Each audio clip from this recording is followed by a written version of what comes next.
Tonight, we explore one of the most liberating teachings in Zen Buddhism, the teaching of non-attachment. This truth sits at the heart of freedom, showing us how to engage completely with life while holding everything with open hands. Before we begin, feel free to share what time it is and where you're listening from. Non-attachment is not about caring less. It is not about becoming cold or distant. It is about engaging fully with each moment while releasing our grip on how we think things should be. Just listen to these ancient stories and allow this wisdom to settle into you like nourishing rain soaking into earth. Relax. Notice your breathing, which continues on its own without any effort from you. Let's begin this gentle journey together. There is something we do that creates most of our suffering. We take the people we care about and we try to hold them in place. We take our plans and expectations and we demand that reality match them exactly. We take our possessions, our roles, our identities, our opinions, and we grip them so tightly that our hands ache from the holding. This gripping feels necessary. We think if we hold loosely, we will lose everything. We believe that caring means clinging, that loving means grasping, that if we open our hands, everything precious will slip away. So we hold tighter and tighter, thinking this will keep us safe. But the opposite is true. The tighter we hold, the more we suffer. The harder we grasp, the more pain we create. Not because the things we love are painful, but because our grasping itself hurts us. Like holding sand, the tighter we squeeze, the more slips through our fingers. The Buddha taught that attachment is the root of suffering. Not love, not care, not connection, but attachment. The demanding that things be permanent when they are not permanent. The insisting that people stay exactly as they are when people are always changing. The refusing to accept life as it actually unfolds. Non-attachment does not mean we stop caring. It means we stop trying to control. We can love deeply without possessing. We can value something without clutching it. We can hope for outcomes without demanding them. We can hold everything we treasure with open hands, appreciating what is here while it is here, releasing what passes when it passes. Let us explore a story that reveals this truth. There once lived a potter named Suki who worked in a small workshop at the edge of a mountain village. She had learned her craft from her mother, who had learned from her mother before that. For 20 years, Suki had been making bowls, cups, and plates that people throughout the region used in their daily lives. Suki loved her work. She loved the feel of clay between her hands, the way it responded to pressure and moisture. She loved the transformation that happened in the kiln, how soft, wet earth became hard and permanent. She loved knowing that the things she made would be used by families, would hold food, would be passed from hand to hand at meals shared together. But something had begun to trouble Suki deeply. She would spend days making a bowl, carefully shaping it, attending to every curve and line. She would glaze it with colors she had mixed herself, fire it at exactly the right temperature, polish it until the surface gleamed. When it was finished, it would be beautiful, perfect in her eyes. Then someone would come to purchase the bowl. They would pick it up, examine it briefly, and say something like, "This is nice. How much?" Or they would haggle over the price, suggesting the bowl was not worth what she was asking. Or they would buy it and carry it away without seeming to appreciate the work that had gone into making it. Each time this happened, Suki felt a pain in her chest. She had poured herself into these pieces. She had given them her skill, her time, her attention, and people treated them as ordinary objects, useful things to buy and use and eventually break or replace. They did not see what she saw. They did not value what she valued. She began to resent her customers. When someone would pick up a bowl she had labored over and ask casually about the price, she would feel anger rising. Did they not understand what they were holding? Could they not see the care that had gone into it? She would answer curtly, sometimes refusing to sell if she felt the person did not appreciate the piece properly. Her workshop began to fill with finished pottery that she would not sell. She could not bear to let these pieces go to people who would not treasure them as she did. Better to keep them herself than to watch them be treated carelessly. But this meant she had less income, and her workspace became crowded with objects she had made but could not release.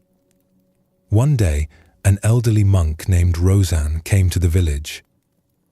He was known as a teacher of some wisdom, and people invited him to speak at the small temple. Suki did not usually attend such gatherings, but something drew her there that evening. Roseanne spoke about attachment, about how we create suffering by demanding that things be a certain way, about how we can care deeply about our work without grasping at how others receive it, about holding life with open hands. After he spoke, Suki approached him. She felt embarrassed, but also desperate. "I make pottery," she said, "and I suffer every time someone does not appreciate what I make. How can I stop suffering without caring less about my work?" Roseanne looked at her with kind attention. "Why do you make pottery?" he asked. "Because I love it," Suki said. "Because the making itself brings me joy. Because I want to create beautiful, useful things." "And does the making bring you joy?" Roseanne asked. Suki thought about this. "Yes," she admitted. "When I am shaping the clay, when I am focused on the work itself, I feel completely content. It is only afterward, when I think about how others will receive it, that I suffer." "Then your suffering comes not from the making, but from your attachment to how others should respond," Roseanne said gently. "You make a bowl. This is complete. The bowl exists. Your work is done. But then you demand that others see the bowl exactly as you see it. Value it exactly as you value it. Appreciate it exactly as you think they should. This demand is what creates your pain." Suki felt these words land somewhere deep. "But I care about the work," she protested. "If I stop caring how people receive it, am I not abandoning my craft?" "There is a difference between caring and grasping," Roseanne said. "You can care deeply about making each bowl as well as you possibly can. This is good. This is devotion. But once you have made the bowl, once you have given it your best, you can release it. Let it go into the world. Let people receive it however they receive it. The bowl's purpose is not to prove your worth or to force others to see things your way. The bowl's purpose is to be a bowl, to be used, to serve." He paused, then added, "When you grasp at how others should respond, you are no longer serving your craft. You are serving your own need for validation, your own need to control how you are seen. This is attachment, and attachment always creates suffering." Suki thanked the monk and walked home slowly, His words stayed with her, turning over in her mind. That night, she could not sleep. She sat in her workshop surrounded by all the pieces she had refused to sell. In the dim lamplight, they looked beautiful, but they also looked trapped. She had imprisoned them with her grasping. The next morning, Suki made a decision. She would sell the pottery she had been hoarding. Not because she no longer cared about the pieces, but because holding on to them was not honoring them. They were meant to be used, not kept as proof of her skill. She opened her workshop and let people come. When someone picked up a bowl and asked the price without commenting on its beauty, Suki felt the familiar pain begin. But this time, she noticed the pain. She recognized it as attachment, as her demand that this person should respond a certain way. She took a breath and simply named a fair price. When the person paid and walked away with the bowl, Suki practiced releasing. The bowl was going to its purpose. To be used. To hold food. To be part of someone's daily life. How they valued it was not something she could control. Her work was to make it well. Their experience of it was their own. This practice was not easy. Each time someone treated her work casually, she felt the urge to grasp, to demand, to insist they see what she saw. But each time she would notice the urge and choose differently. She would remember that her joy was in the making. That once the piece was made, it belonged to the world, not to her expectations of how the world should receive it. Over weeks and months, something shifted. Suki still cared deeply about her work. She still gave each piece her full attention and skill. But she no longer suffered when people did not respond the way she wanted. She could appreciate a piece she had made and also let it go. She could value her craft without needing others to validate that value in specific ways.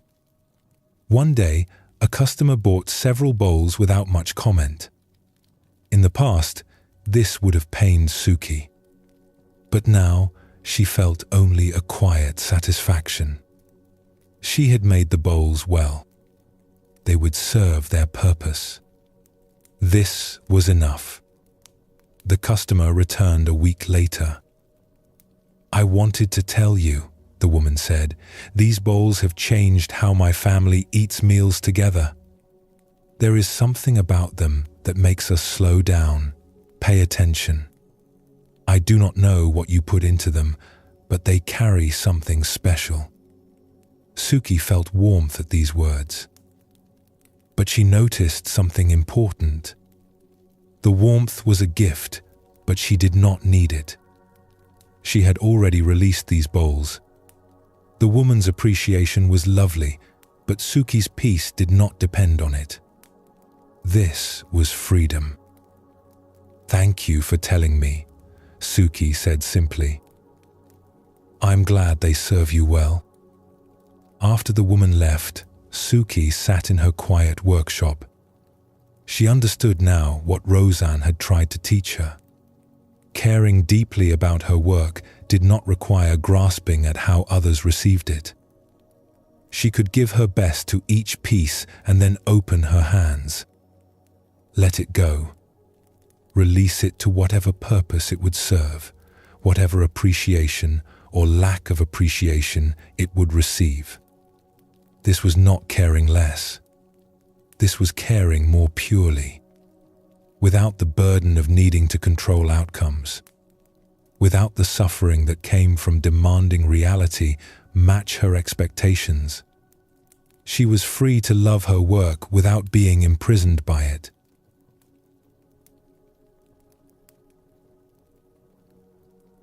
The teaching of non-attachment does not ask us to stop caring. It asks us to stop grasping, to stop demanding that the world match our ideas of how it should be, to stop trying to control things that are beyond our control. Suki cared about her pottery, but she had been attached to how people responded to it. She had been grasping at validation, at recognition, at having others see things exactly as she saw them. This grasping created suffering that had nothing to do with the pottery itself. The pottery was fine. The making was joyful. The suffering came entirely from her attachment to specific outcomes. When we confuse caring with grasping, we create unnecessary pain. We think we have to hold tightly to prove we love something. We think we have to control outcomes to show we are devoted. But the opposite is true. Real care, real devotion can hold things lightly, can give our best and then release the results, can love without possessing. This applies to everything in our lives. We can care about our work without being attached to praise or recognition. We can care about our relationships without grasping at how people should behave. We can care about outcomes without demanding that things unfold exactly as we planned. The caring remains. The grasping falls away. And in that falling away, we find freedom. Let us explore another story that shows this truth from a different angle. In a village near the sea, there lived a fisherman named Toru who owned a set of nets that had belonged to his father. These nets were very well made. His father had woven them by hand over many months, using techniques passed down through generations. The nets were strong, carefully knotted, designed to catch fish efficiently without tearing. Toru treasured these nets, not just because they were useful for his work, but because they connected him to his father, who had died several years earlier. When Toru used the nets, he felt his father's presence.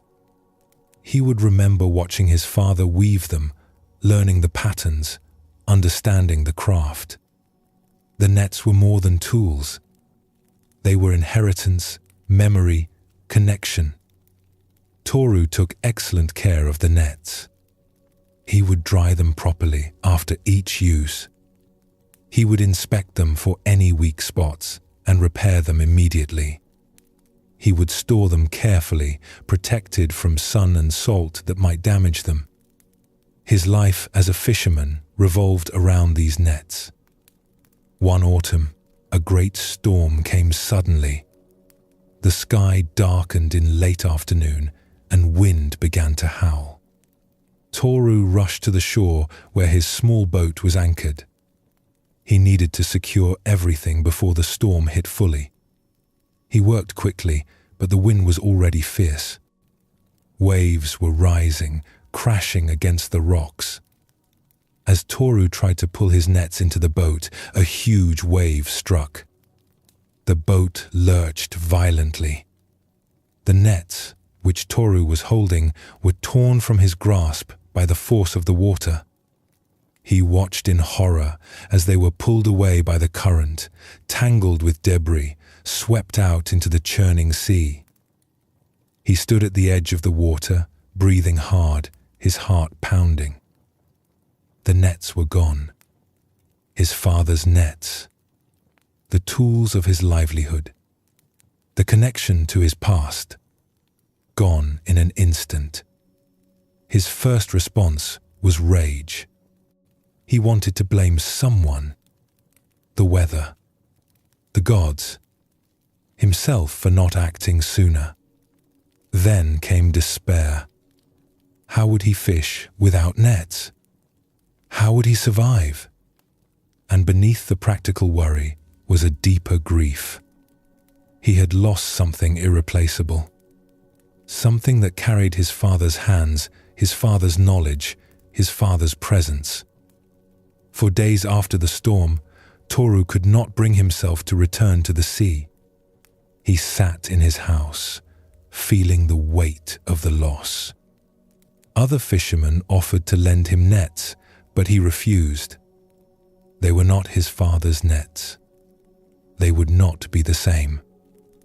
An old woman named Yuki, who lived near Toru and had known his father well, came to visit. She found Toru sitting in the dark, staring at nothing. "The storm took my nets," Toru said flatly when she asked what troubled him. "Yes," Yuki said. "I heard. Your father's nets?" "They are gone," Toru said. "Everything he put into making them.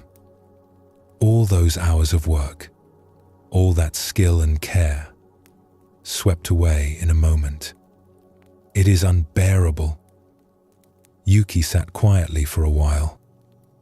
Then she said, "Your father made those nets with great care. He gave them his skill and his time. But tell me, why did he make them?" "To catch fish," Toru said. "To provide for his family." "Yes," Yuki agreed. "He made nets so he could fish. The nets were for fishing, not for keeping. They were tools, meant to be used. If they lasted a long time, that was good. If they wore out or were lost, he would make or acquire new ones. The nets were not the point. The fishing was the point. The providing for his family was the point." Toru felt irritation rising. "But these were special. They were his work. They connected me to him." "Did they?" Yuki asked gently. "Or did you connect yourself to your father by using the nets the way he would have used them? By fishing the way he taught you? The nets were just nets, Toru. Your father is not in the nets. Your father is in what he taught you, in the skills he passed to you, in the way you approach your work. These things cannot be lost in a storm." She paused, then continued. "You are suffering not because the nets are gone, but because you were attached to them in a way that went beyond their actual purpose. You made them into something they were not meant to be. Relics. Proof. A way to hold on to your father. But you cannot hold on to your father. He is gone. And trying to hold on to him through objects creates suffering." Toru wanted to argue, but he could not find words. He sat in silence, feeling Yuki's words settle into him. "Your father would not want you to stop fishing because his nets were lost," Yuki said. "He would want you to get new nets and return to the work. To use what he taught you.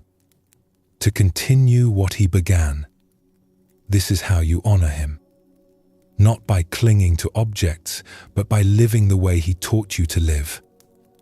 After Yuki left, Toru sat alone with his grief. But something had shifted. He recognized that his suffering was not just about losing useful tools. It was about his attachment to those specific nets. His belief that they were the only right nets. His need to keep something physical of his father's. His grasping at permanence in the face of loss. The next day, Toru went to a net maker and commissioned new nets. They would not be exactly like his father's, but they would be good nets made with skill and care. As he waited for them to be made, Toru thought about what Yuki had said. His father had not been in the nets. His father was in the knowledge he had passed on, in the skills Toru carried, in the approach to work, to life, to the sea that Toru had learned by watching and listening. When the new nets were ready, Toru took them out to fish for the first time. As he cast them into the water, he felt his father's teachings guide his hands. The way to read the water, the way to feel the current, the way to know where fish were gathering. None of this had been in the old nets. It had always been in him. The new nets caught fish well. They served their purpose. and Toru realized that he had not lost what mattered. He had lost objects he had been grasping at. Objects he had burdened with meaning they were never meant to carry. Once he released his grip on the old nets, once he accepted their loss, he was free to continue his work, to honor his father in ways that were alive rather than frozen. Years later, when the new nets eventually wore out and needed replacing, Toru felt no grief. He understood now. Nets were tools. They served their purpose and then were replaced. What mattered was not the specific nets, but the fishing, the work, the knowledge that continued. He could care deeply about his tools without being attached to any particular set of them. He could honor his father's memory without trying to preserve it in objects. He could hold his inheritance lightly, using it rather than clutching it.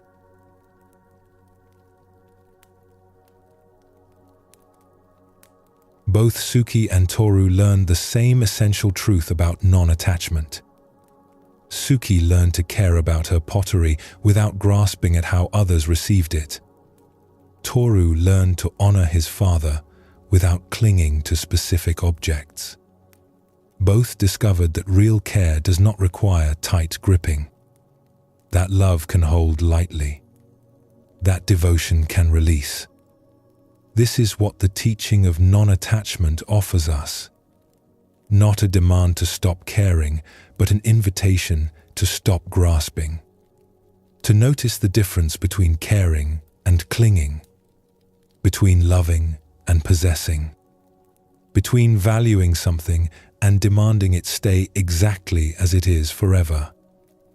When we grasp, when we attach, we create a tension that exhausts us.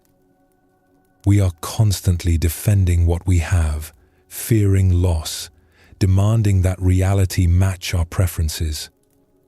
This tension is its own form of suffering, separate from any actual loss. We suffer from the grasping itself.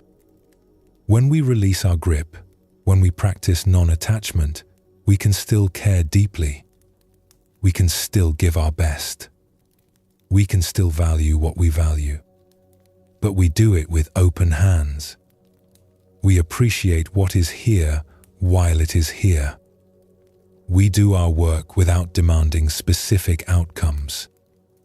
We love without trying to possess. We hold our preferences lightly, able to adjust when life brings something different than we expected. This does not make us passive or indifferent. It makes us more responsive, more flexible, more free. We can engage fully with life without the exhausting burden of trying to control every outcome. We can care about things without making our peace dependent on them going a certain way. The teaching invites us to examine where we are grasping. Where are our hands clenched? What are we holding so tightly that we cannot feel anything else? What demands are we making of reality that reality cannot meet? Where is our attachment creating suffering that goes beyond the natural challenges of living? When we find these places, the practice is simple but not easy. Notice the grasping. Feel the clench. And then, gently, see if we can soften our grip just slightly. Not abandon what we care about, but hold it a little more lightly. Open the hand just a bit.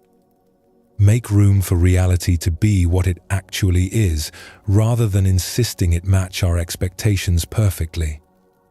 This is the beginning of freedom. Not freedom from caring, but freedom in caring. The ability to give our best and then release the results. To love fully without demanding that love look a certain way forever. To engage completely with life while holding everything with open hands. Rest for a moment. Notice if you are holding tension anywhere in your body. See if you can soften just slightly. Let yourself be supported by what is beneath you. You do not have to hold yourself up. You can let go. Even just for this moment, you can release your grip and rest.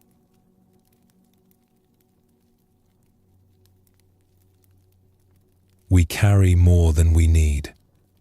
Not just in our hands or on our backs, but in our homes, in our storage rooms, in the spaces we fill with things we cannot let go of. We keep objects we no longer use because we might need them someday. We hold on to gifts we never wanted because someone gave them to us. We preserve things that belong to people we loved because releasing them feels like releasing the person themselves. Each object we keep requires something from us. Space to store it, energy to maintain it, mental attention to remember it and decide what to do with it. And beneath all this practical burden is an emotional weight, the feeling that we should keep things. That letting go would be wasteful or disrespectful or somehow wrong. That we are what we own, and losing possessions means losing ourselves. But the things we own can end up owning us. When we cannot let go of objects, we become their servants rather than their users. We arrange our lives around storing and protecting things we do not actually need or use. We carry the weight of possessions that no longer serve any real purpose except to prove we are not the kind of person who lets things go. The teaching of non-attachment invites us to examine our relationship with objects. Not to own nothing, but to use what we need without grasping at it. To hold possessions lightly, appreciating them while we have them, releasing them when their purpose is complete. To understand that we are not diminished by having less. Often, we are freed by it. Here is a story about someone who learned this truth. There once lived a woman named Michi, whose grandmother had been a weaver of great skill. The grandmother had created beautiful cloth throughout her long life, working at a large wooden loom that had been in the family for generations. She had woven fabric for clothing, for bedding, for special occasions. Each piece was made with care and attention, dyed with colors she mixed herself, patterned with designs that carried meaning. When the grandmother died, she left everything to Michi. The loom. Hundreds of pieces of woven cloth, some made decades ago. Bags of wool and thread in every color. Tools for spinning and dyeing. Pattern books filled with designs. An entire life's work of weaving passed down to her only granddaughter. Michi felt honored by this inheritance. Her grandmother had been important to her. As a child, she had spent countless hours in her grandmother's workshop, watching the shuttle pass back and forth, listening to the rhythm of the loom, learning about colors and patterns and the patience required to create something beautiful. But Michi was not a weaver herself. She had learned other skills, chosen a different path. She had no use for a loom or hundreds of pieces of cloth.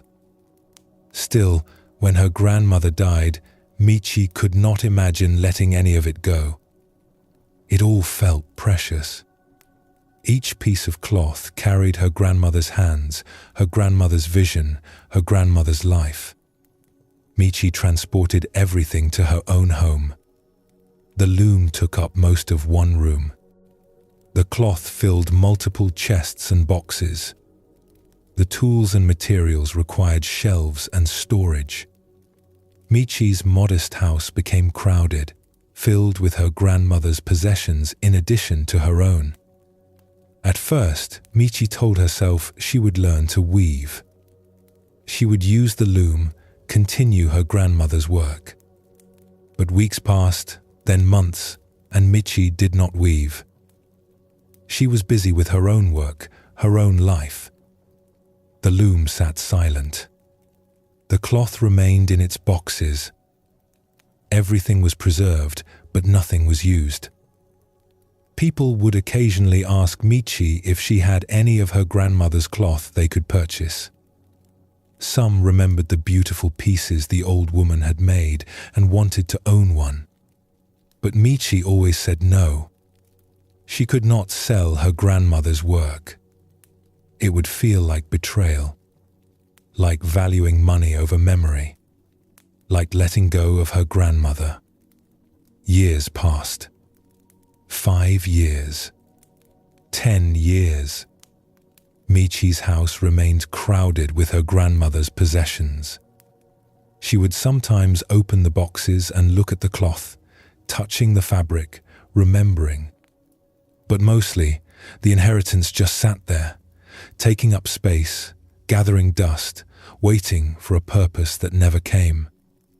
Michi began to feel burdened by what she owned. She could not use her rooms freely because they were filled with storage. She could not have guests stay because there was no space. She felt guilty when she looked at the unused loom, knowing her grandmother would have wanted it used, not preserved like a museum piece. But she could not bring herself to change anything. To let anything go would feel like losing her grandmother all over again. One day, a young woman named Rina came to Michi's door. She had heard about the loom and the cloth. She was learning to weave and desperately wanted to study the work of Michi's grandmother, whose reputation had been known throughout the region. "Please," Rina said, "just let me look at the pieces.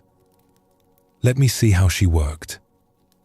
I am trying to learn the old patterns, the traditional techniques, and everyone says your grandmother was a master." Michi hesitated. She did not like people looking at her grandmother's things. But something in Rina's sincere interest made her agree. She led the young woman into the crowded room where the loom stood and the boxes of cloth were stacked. As Rina carefully examined the pieces, her face showed wonder and respect.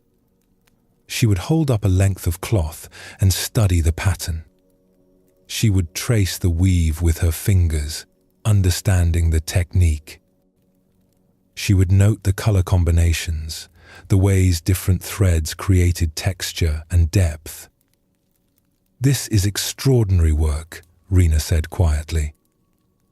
"Look at this piece."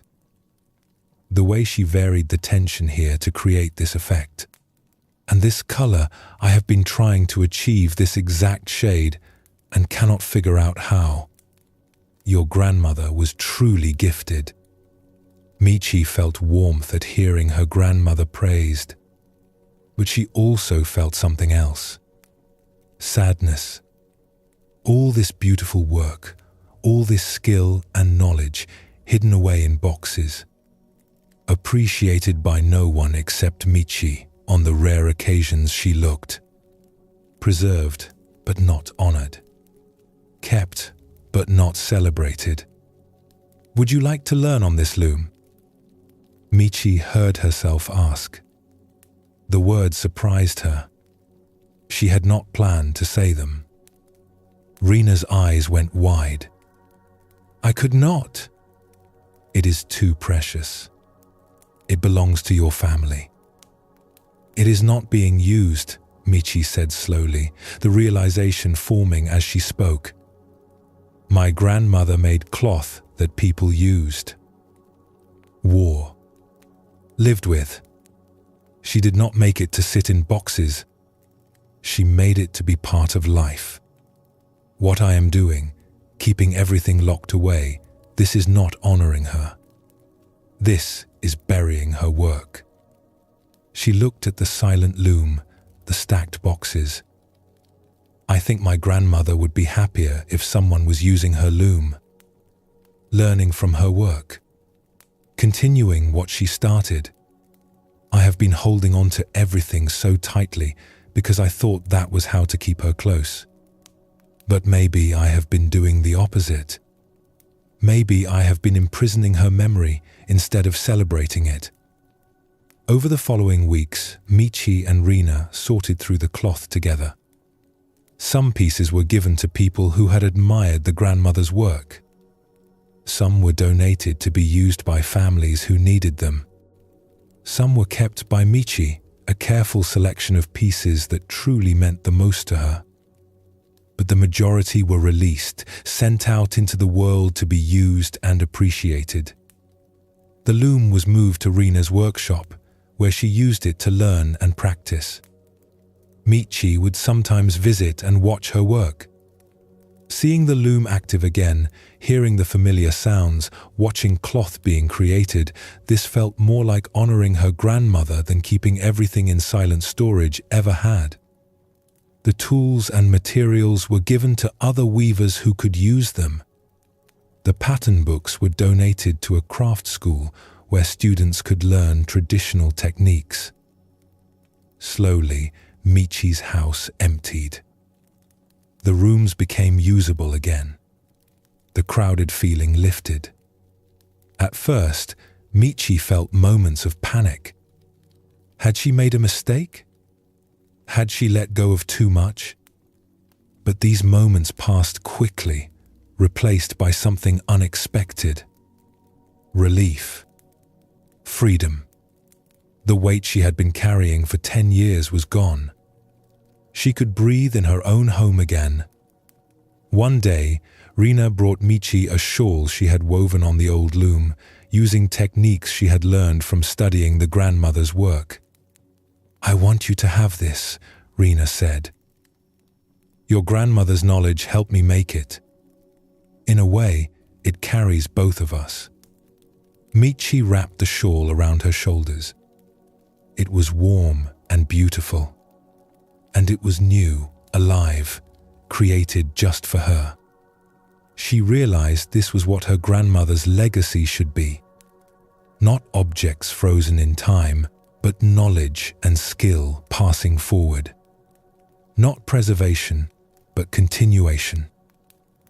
"Thank you," Michi said. "You have shown me something important. I thought I was keeping my grandmother alive by keeping everything she made. But I was actually doing the opposite. I was treating her work like it was dead, like it needed to be preserved in a tomb. Now, because I let go, her work is alive again, being used, being learned from, growing into something new." She paused, touching the woven fabric. "I held onto everything because I was attached to objects. I thought the objects were my grandmother, but they were not. They were just things she made. What mattered was what she knew, what she could teach, what she passed forward. And by releasing my grip on the objects, I allowed that to continue."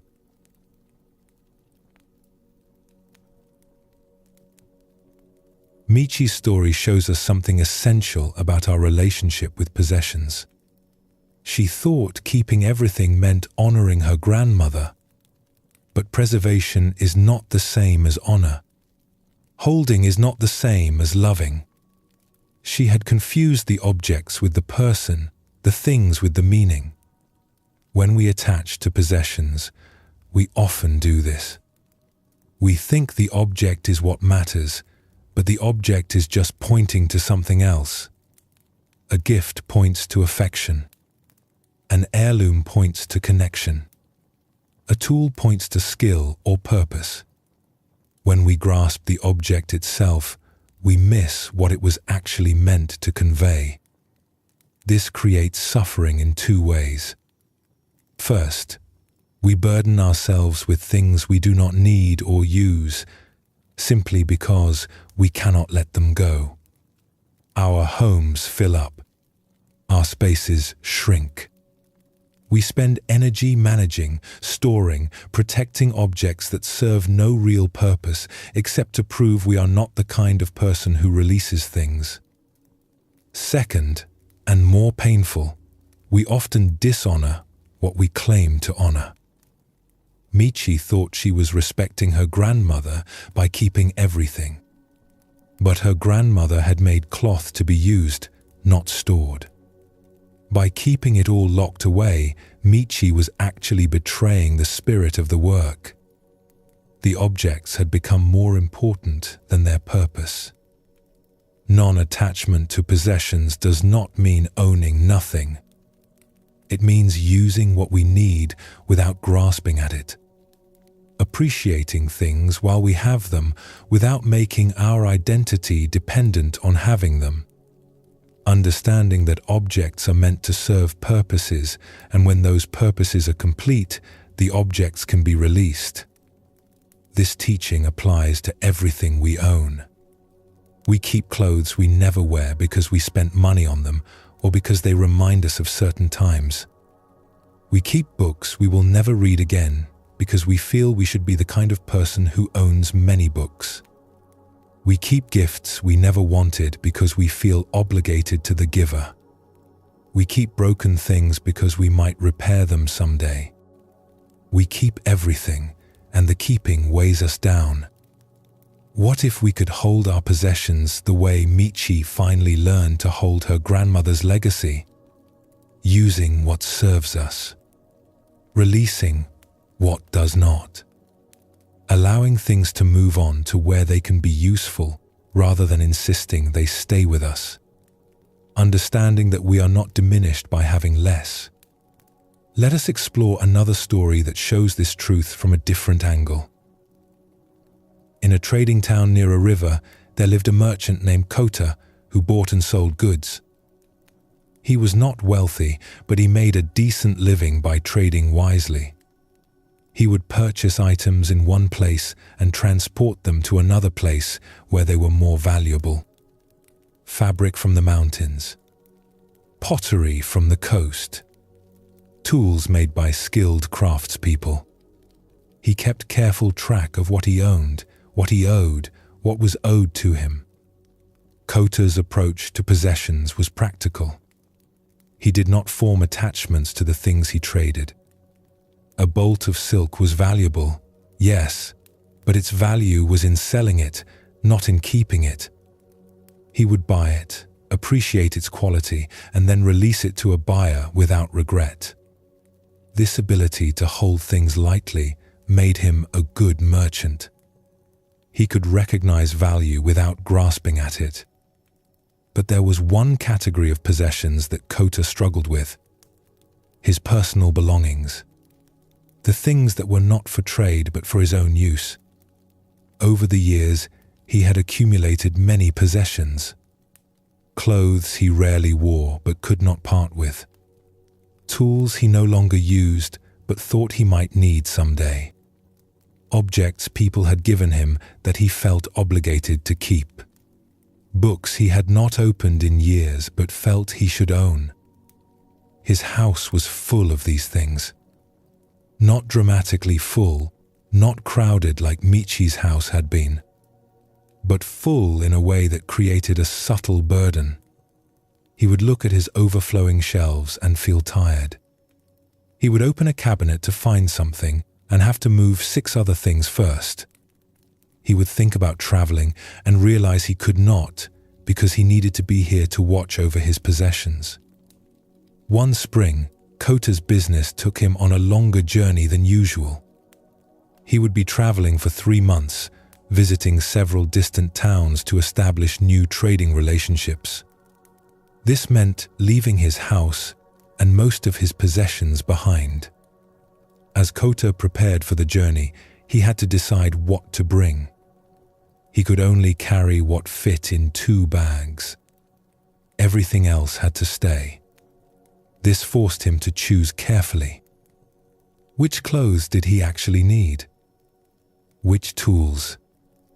Which items were truly necessary? The process of paring down to 2 bags was surprisingly difficult. Every item he left behind felt important. What if he needed this particular shirt? What if this tool became necessary? What if he regretted not bringing this book? But the bags could only hold so much. He had to prioritize, to choose, to let go of carrying everything. Finally, Kota packed his 2 bags and set out. For the first few days of travel, he kept thinking about all the things he had left behind. He worried about them. He wondered if they were safe. He felt their absence. But as the journey continued, something shifted. Kota began to notice how light he felt, how simple his life had become. Each morning, he knew exactly what he owned because it all fit in 2 bags. Each evening, he could set up camp or find a room without worrying about managing many possessions. He was free to move, to change plans, to go where opportunities led. The things he had brought served their purposes well. The clothes he wore got dirty, and he washed them and wore them again. The tools he carried did their work. The few items he had chosen proved sufficient for everything he needed. All the things he had worried about leaving behind turned out to be unnecessary. Kota found himself talking to another traveler one evening, a woman named Sora, who had been traveling for many years. She also carried only 2 small bags. When Kota mentioned how surprisingly good it felt to own so little, Sora smiled with recognition. "Most of what we own, we do not need," she said.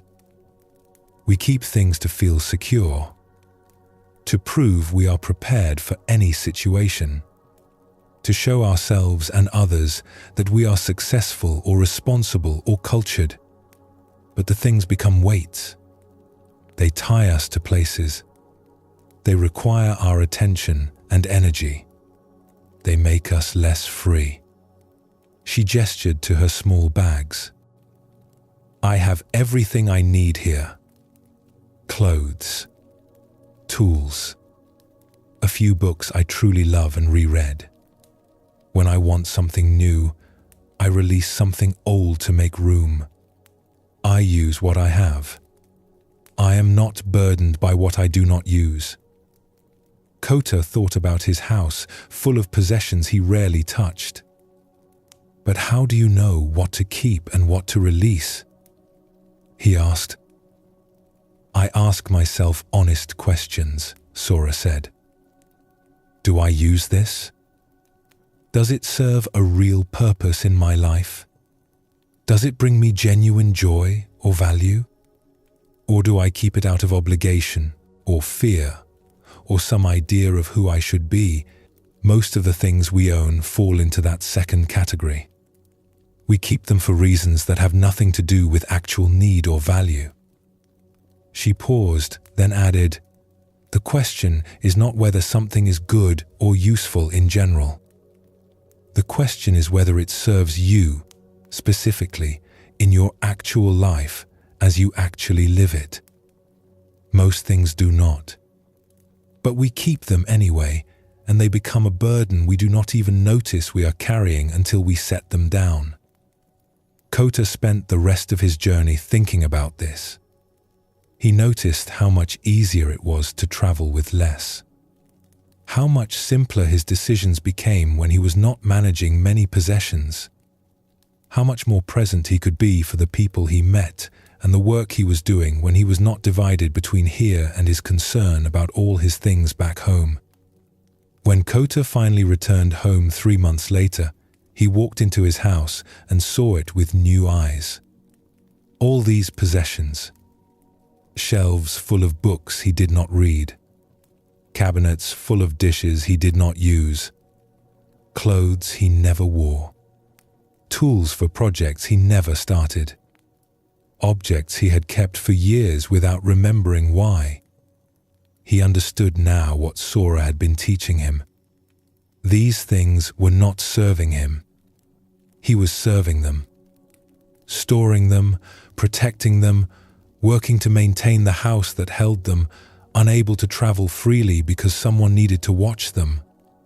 He had thought ownership meant security, but it had created a prison. Over the following weeks, Kota went through his possessions with the same ruthless clarity he used in his trading. Does this serve me? Do I use it? Does it bring genuine value to my life?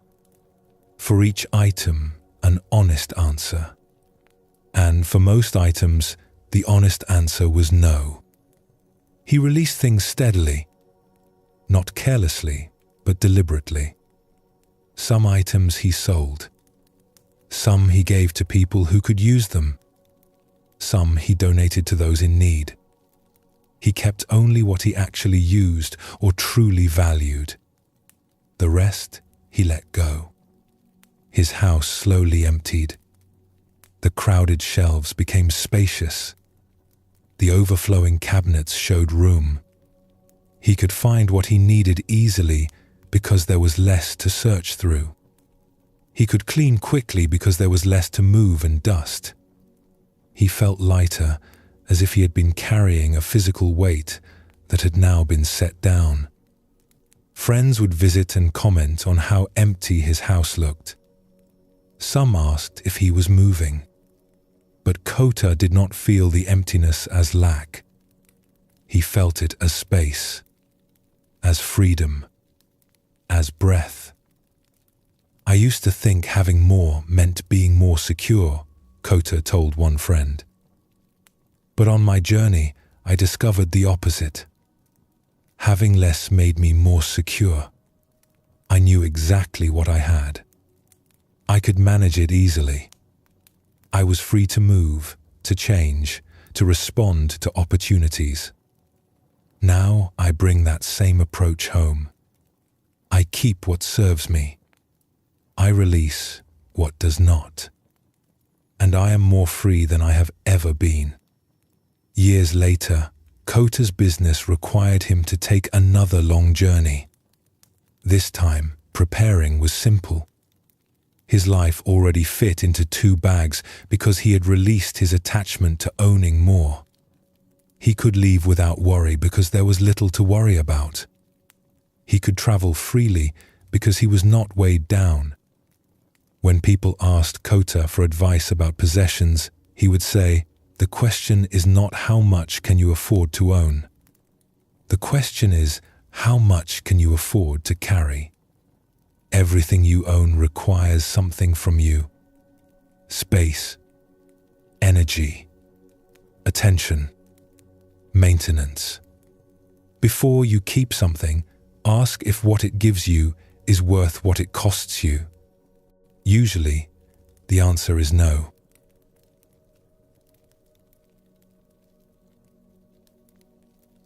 Both Michi and Kota discovered the same truth about possessions. Michi learned that keeping everything dishonors what we claim to honor. Kota learned that owning less can mean having more freedom.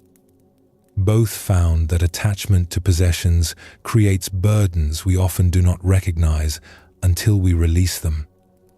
The teaching of non-attachment does not tell us to own nothing.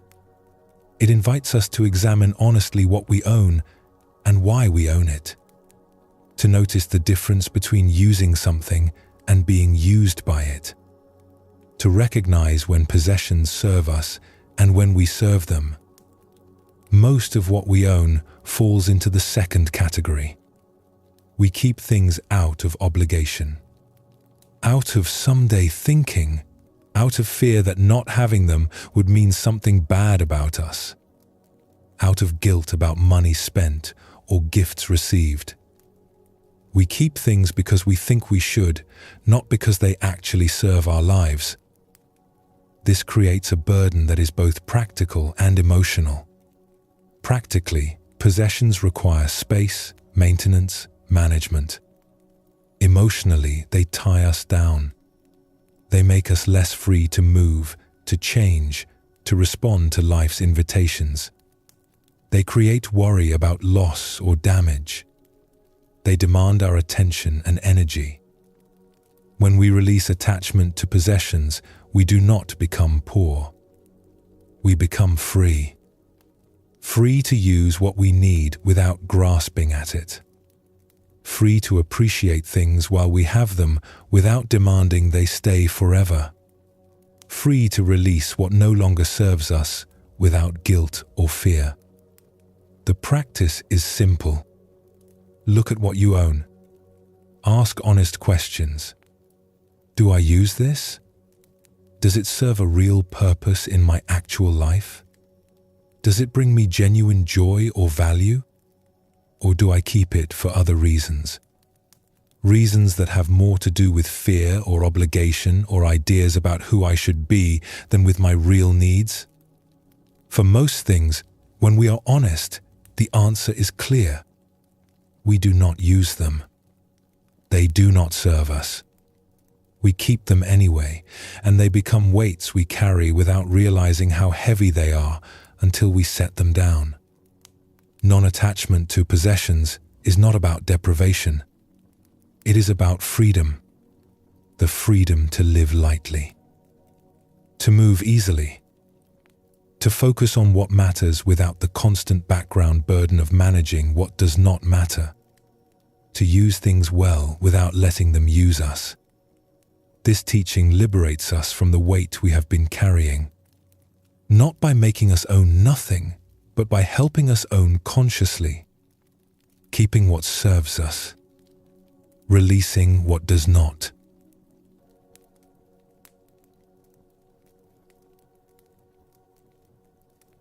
The Buddha taught that one of our deepest attachments is to the idea of a fixed self. We create stories about who we are and then cling to those stories as if they were permanent truth. I am a teacher. I am a mother. I am successful. I am wise. I am strong. We build identities around these roles and qualities, and then we suffer when anything threatens them. In Zen Buddhism, there is a teaching about no self. This does not mean we do not exist. It means the self we think we are, this fixed permanent identity, is actually fluid and constructed. We are not one unchanging thing. We are a process, constantly becoming, shaped by conditions and experiences. But we grasp at the idea of a solid self and defend it against anything that suggests it might not be true. This attachment to identity creates suffering in subtle but powerful ways. We feel we must maintain our self-image at all costs. If we see ourselves as competent, we cannot admit mistakes. If we see ourselves as kind, we cannot acknowledge our occasional cruelty. If we see ourselves as wise, we cannot say we do not know. We become prisoners of our own stories about who we are. And when life brings situations that contradict our self-image, we suffer deeply. Not just from the situation itself, but from the threat it poses to our identity. The successful person who fails feels their entire sense of self crumbling. The strong person who becomes weak feels they have lost who they are. The wise person who makes a foolish choice suffers not just from the consequences, but from the blow to their carefully maintained identity. Zen practice invites us to hold our sense of self more lightly, to notice that who we are is not fixed, to see that we can function, can live, can relate to others without defending a rigid self-image, to discover that there is freedom in not knowing exactly who we are, in being open to becoming something we have not yet imagined. Let us explore a story that reveals this truth. There once lived a scholar named Chiyo who taught philosophy and literature at a respected academy.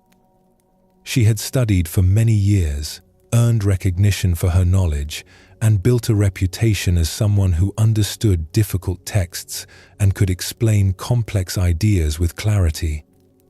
Her students admired her. Her colleagues respected her. She was known throughout the region as a person of great learning and wisdom. Chiyo's identity was built around being knowledgeable, being the one with answers, being wise. She had worked hard to earn this identity, spending years in study and contemplation. It was not just what she did. It was who she was. A scholar, a teacher, someone who understood things that others found confusing. This identity gave Chiyo a sense of security and worth. When students came to her with questions, she could usually provide answers. When colleagues discussed difficult topics, she could contribute meaningful insights. Her knowledge was her foundation, her value, her sense of self. One day, a new teacher arrived at the academy.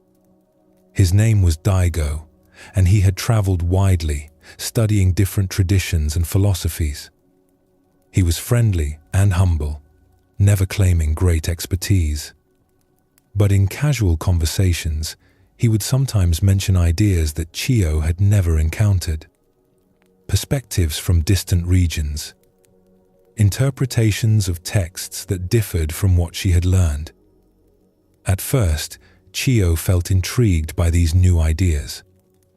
But gradually, she began to feel something else. Uncertainty. There were things Daigo knew that she did not know. Ways of thinking she had never considered. Her knowledge, which had seemed comprehensive, now appeared limited. This feeling unsettled Chiyo deeply. She had built her entire identity on being knowledgeable, on being wise, on understanding what others did not understand. But here was someone who knew different things, who could speak about subjects she had never studied. This should have been interesting, even exciting. Instead, it felt threatening. One afternoon, during a gathering of teachers, a student asked a question about a particular philosophical text. It was a complex question, touching on interpretations of meaning and translation issues. Chiyo prepared to answer, as she usually did. But before she could speak, Daigo offered a response. He explained several different ways the passage could be understood, depending on which scholarly tradition one followed. His answer was thoughtful and nuanced, acknowledging complexity rather than claiming one right interpretation. The student thanked Daigo and seemed satisfied. The conversation moved on. But Chiyo sat in silence, feeling something she had rarely felt before. She did not know all the interpretations Daigo had mentioned. She could not have given that answer. There was a question in her field of supposed expertise that she could not answer as fully as this newcomer had answered it. Later that day, Chiyo realized she was avoiding Daigo. She did not want to talk with him, did not want to encounter more evidence of the gaps in her knowledge. She felt angry at him, though he had done nothing wrong. She felt embarrassed, though no one had criticized her. She felt her sense of self trembling, threatened by the simple fact that someone knew things she did not know. A few days later, during a formal lecture, a student asked Chiyo a direct question about a text from a tradition she had not deeply studied. In the past, Chiyo might have admitted this gracefully. But now, feeling defensive about her identity as the knowledgeable one, she attempted to answer anyway. She drew on what little she knew and tried to sound authoritative.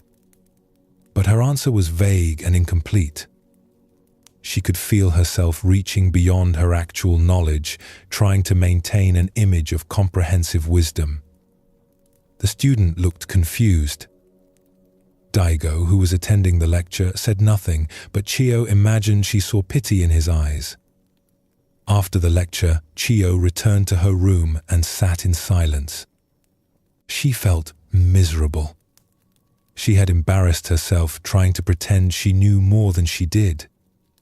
And beneath the embarrassment was something deeper and more painful. The recognition that her sense of self was fragile, dependent on always being the wise one, the one with answers, the one who knew. That evening, Chiyo went to the academy's small meditation hall. She rarely came here, preferring intellectual study to sitting practice. But tonight, she felt a need for quiet. She sat on a cushion and tried to settle her agitated mind. An old monk named Tessai was also in the hall, sitting in silent meditation. When Chiyo stood to leave, he spoke to her quietly. "You seem troubled." Chiyo hesitated, then found herself speaking honestly. "I have built my life around being knowledgeable, but I have discovered there are things I do not know, and this discovery feels like losing myself." Tessai nodded slowly. This is the suffering that comes from attachment to identity. You have created a story that you are the wise one, the knowledgeable one. And now reality is showing you that this story is incomplete. You are suffering not because you lack knowledge, but because you are attached to seeing yourself a certain way. "But I am a scholar," Chiyo protested. "That is not just a story. That is what I do, who I am." "Is it who you are?" Tessai asked gently. "Or is it a role you play, a function you serve, one aspect of a much larger reality that you cannot capture in any simple identity?" He paused, then continued. "In Zen, we practice seeing through the illusion of a fixed self. You are not one unchanging thing called a scholar. You are a living process, constantly changing, containing multitudes. Some knowledge, yes, but also ignorance. Some wisdom, yes, but also foolishness. Some understanding, yes, but also confusion. When you insist on being only the wise one, only the knowledgeable one, you cut yourself off from the full reality of being human." Chiyo felt tears forming. "But if I am not the wise one, who am I? What am I worth?" "You are worth exactly what you are worth without any identity," Tessai said. "Your value does not come from playing a role perfectly. It comes from being alive, being present, being willing to grow and change and discover."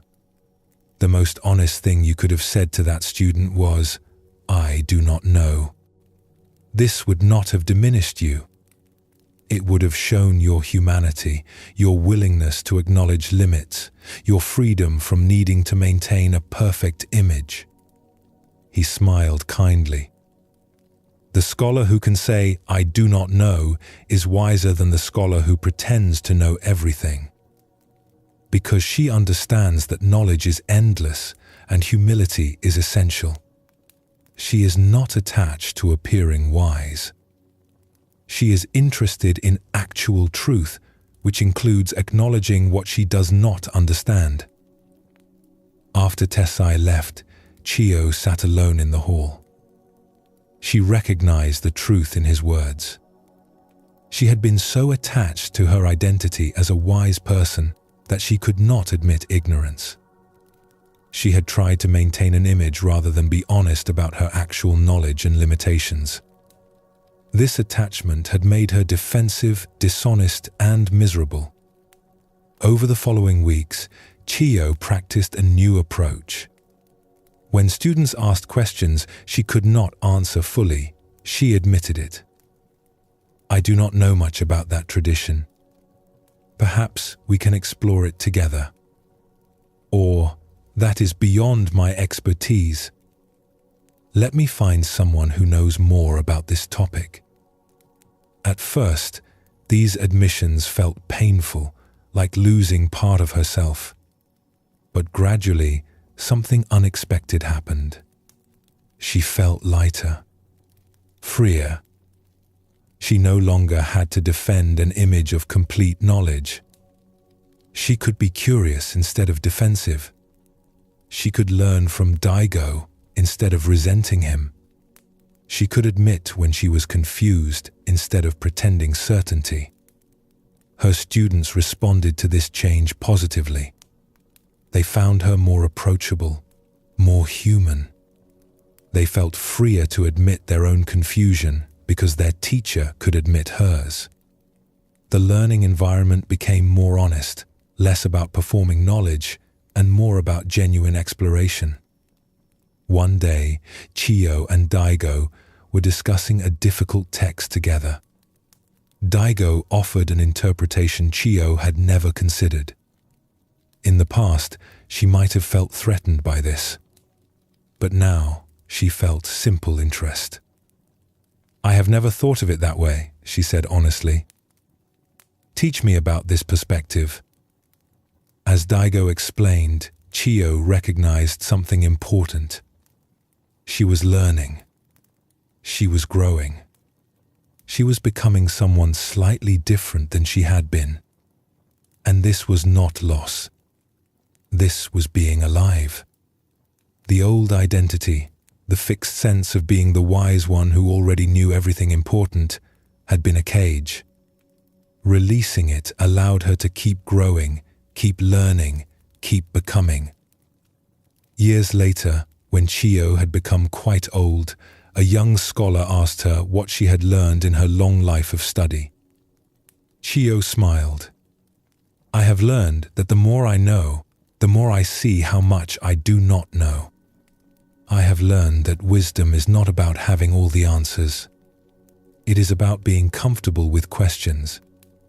I have learned that the worst thing a scholar can do is become attached to being seen as scholarly. This attachment prevents actual learning and creates suffering." She paused, then added, "I spent years defending an image of myself as someone who understood everything. This exhausted me and limited me. When I finally released that identity, when I could admit ignorance freely, I became a better teacher and a happier person. The fixed self is a burden. Letting it go is freedom."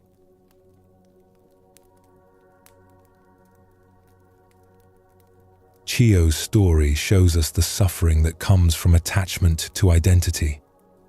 She had built a sense of self around being knowledgeable and wise.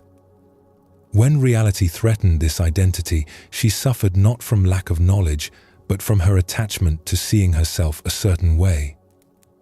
Her need to maintain her self-image made her defensive, dishonest, and unable to grow. Buddhism teaches that the self we think we are is not fixed or permanent.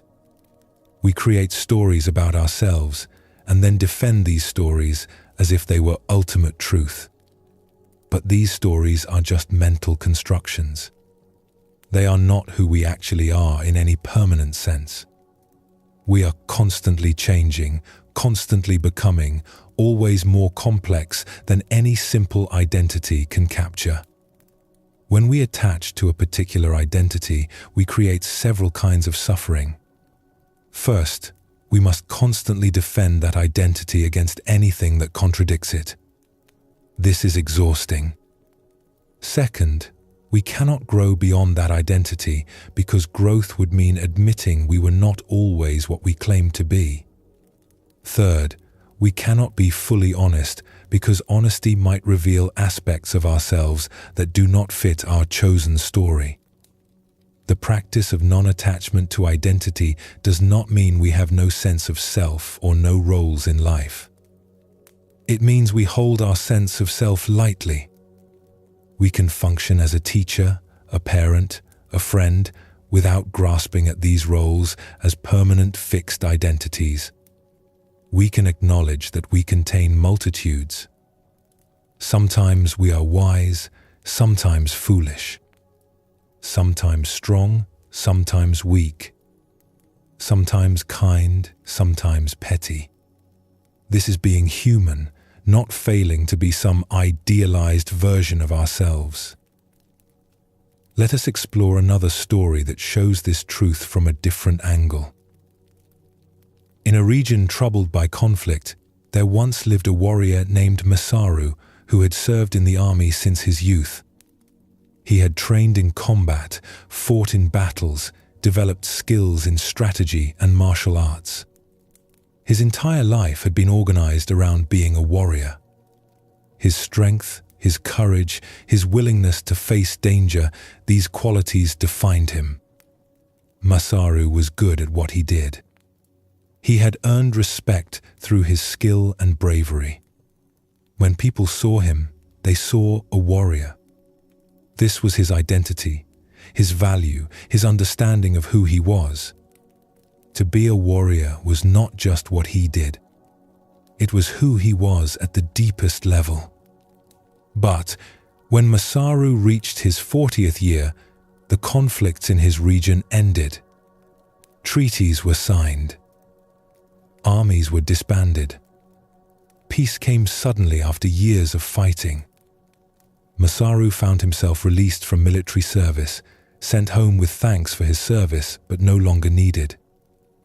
At first, Masaru felt relief. He was tired of fighting, tired of violence, tired of living with constant danger. He returned to his family's village and tried to settle into civilian life. But quickly, he began to feel lost. Without battles to fight, without enemies to face, without the structure of military life, he did not know who he was. His skills as a warrior had no use in peacetime. His strength was not needed for farming or trade.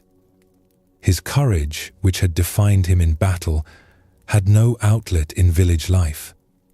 He would wake each morning and feel purposeless.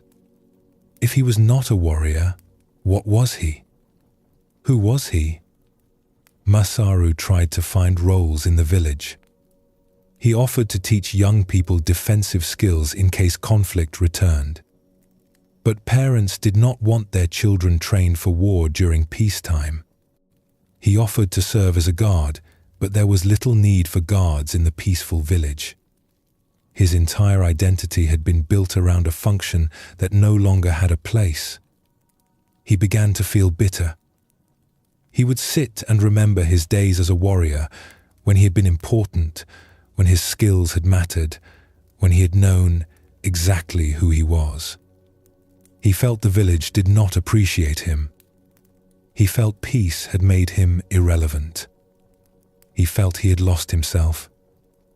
Masaru's wife, Ayako, watched him grow more unhappy and withdrawn.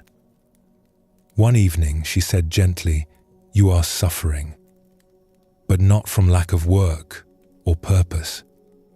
You are suffering because you are clinging to an identity that no longer fits your life." "I am a warrior," Masaru said. "That is who I am. Without that, I am nothing." "Are you nothing?" Ayako asked. "Or are you a person who was a warrior and now has an opportunity to discover what else you might be?" Masaru felt anger rise. "I do not want to be something else. I want to be what I have always been." Ayako sat quietly for a moment, then said, "There is an old monk who lives in the temple on the hill. Perhaps you should speak with him. He was also a warrior once, many years ago." Masaru was surprised. He had seen the monk occasionally, but never knew he had been a warrior. The next day, curiosity drew him to the temple. He found the old monk, whose name was Renjo, working in a small garden. "I was told you were once a warrior," Masaru said without preamble. Renjo looked up, his weathered face calm. "Yes. Many years ago, in a different lifetime it seems now." "How did you stop being a warrior?" Masaru asked. "When the fighting ended, how did you know who you were?" Renjo set down his gardening tool and gestured for Masaru to sit. "I did not stop being a warrior easily," he said. "I suffered greatly when my military service ended. I felt exactly as you feel now. Lost. Purposeless. Empty. I thought being a warrior was who I was, and without that role, I had no self." He paused, looking at the plants he had been tending. I tried for years to hold on to my warrior identity. I would tell stories about battles I had fought. I would practice combat techniques alone, keeping my skills sharp for an enemy that no longer existed. I would feel superior to the peaceful villagers, thinking they did not understand what real life was like. But this clinging made me miserable. What changed? Masaru asked. I met a Zen teacher who asked me a simple question, Renjo said. He asked, "Before you became a warrior, who were you?" I said I had been a boy. He asked, "And before that?" I said a baby. He asked, "And before that?" I could not answer. He said, "You were nothing that could be named. And when you die, when even this body is gone, what will you be?" Again, I could not answer. Renjio looked directly at Masaru. The teacher showed me that warrior was just a role I played for a period of time. It was not my permanent nature. I was alive before I was a warrior. I would be alive after being a warrior. The clinging to that identity was creating my suffering. Not the loss of the role, but my insistence that the role was my true self. But without that identity, who am I? Masaru asked, his voice pained. You are who you are right now, Rengyo said simply. Not a fixed thing that can be captured in a word like warrior or monk or farmer. You are a living process, constantly becoming. You can be many things in one lifetime, many selves. This is not confusion. This is the natural flow of being alive. He returned to his gardening as he spoke. I became a monk, but I do not cling to being a monk the way I clung to being a warrior. I practice Zen. I tend this garden. I help people when they come with questions. But these are things I do, not a fixed identity I defend. Tomorrow I might do something else. I might be someone else. And that is fine.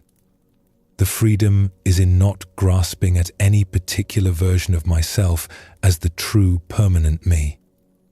Masaru sat in silence, feeling these words work on something deep inside him. He had been fighting to preserve an identity that was already gone. The warrior version of himself had served its purpose and passed. But he had been trying to make it permanent, to keep being what he had been even though life had moved to a different phase.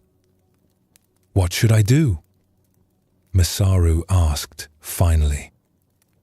Stop trying to be a warrior, Rengyo said. You were a warrior. That was real. But it is over. Now find out what this phase of life asks of you. Not by deciding what identity to take on next, but by responding to what is actually needed, what actually interests you, what actually calls to you. Be available to become something you have not imagined yet. Over the following months, Masaru practiced releasing his grip on his warrior identity. It was not easy. He would catch himself starting to say, I am a warrior, and have to stop. He would feel the urge to prove his strength or courage and have to ask himself why he needed to prove anything. Slowly, he began to notice what actually interested him in his current life. He enjoyed working with wood, crafting useful objects. He found satisfaction in helping neighbors with physical tasks they could not do themselves. He discovered he was good at mediating disputes, using strategic thinking in service of peace rather than war. None of these activities gave him the intense identity he had gotten from being a warrior. But together, they gave him a sense of engagement with life. He was useful. He was contributing. He was learning new skills. He was becoming someone different than he had been. One day, a young man from the village asked Masaru to teach him woodworking. As Masaru showed the young man how to select wood and use tools, he realized something had shifted. He was not teaching as a former warrior passing time. He was teaching as someone who enjoyed this craft and wanted to share it. This was real. This mattered. Not as much as being a warrior had mattered, perhaps, but in a quieter, more sustainable way. Years passed. Masaru became known in the village as a skilled craftsman and a wise advisor in conflicts. People no longer saw him as a former warrior. They saw him as who he was now. And Masaru himself stopped clinging to his old identity. He could remember his warrior years without needing to keep living in them. He could honor what he had been without demanding to still be that person. When Rengyo the monk died at a great age, Masaru attended the funeral. He felt gratitude to the old teacher who had shown him the way out of his suffering. As he stood before Rengyo's body, he thought about the teacher's words, "We are not fixed selves. We are living processes. We can be many things in one life." The freedom is in not grasping at any particular identity as the permanent truth of who we are. Masaru lived many more years, and in those years he became many things. A craftsman, a grandfather, an advisor, a gardener. None of these identities were who he truly was in any fixed sense. They were roles he played, functions he served, aspects of his constant becoming. And by holding them all lightly, by not grasping at any of them as his permanent self, he found a peace that had never been available when he was desperately clinging to being a warrior forever.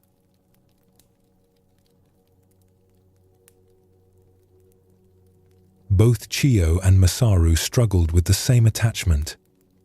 Chiyo attached to her identity as a wise scholar. Masaru attached to his identity as a warrior. Both suffered when reality challenged these identities. Both found freedom only when they could release their grip on seeing themselves in fixed ways. The Buddha taught that attachment to self is one of the deepest sources of suffering. We create a story about who we are and then defend that story as if our life depends on it. We suffer when anything threatens our self-image. We cannot grow beyond our current identity because growth would mean admitting we are not who we said we were. But Zen Buddhism shows us that this fixed self we defend is an illusion. We are not one unchanging thing. We are constantly becoming, constantly changing, always more than any simple identity can capture. The scholar is also ignorant. The warrior is also peaceful. The wise person is also foolish. The strong person is also vulnerable. We contain multitudes, but our attachment to a single identity blinds us to this complexity. When we release attachment to identity, we do not lose ourselves. We discover a larger self, a more fluid and honest self, a self that can grow and change without feeling threatened. We can function in roles without being imprisoned by them. We can have qualities without grasping at them as permanent truths about us. The practice is noticing when we are defending an identity, when we cannot admit ignorance because we see ourselves as knowledgeable, when we cannot show vulnerability because we see ourselves as strong, when we cannot change because we have decided who we permanently are. In these moments, we can practice softening our grip, admitting that we are more complex than our story suggests, opening to becoming something we have not yet imagined. This is not about having no identity or pretending we have no qualities. It is about holding our sense of self lightly enough that we can be honest, can grow, can respond to what life actually asks of us rather than what our fixed identity permits.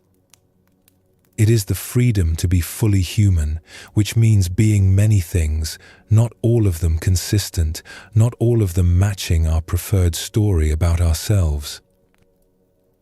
Rest now. Notice your breath gently moving in and out.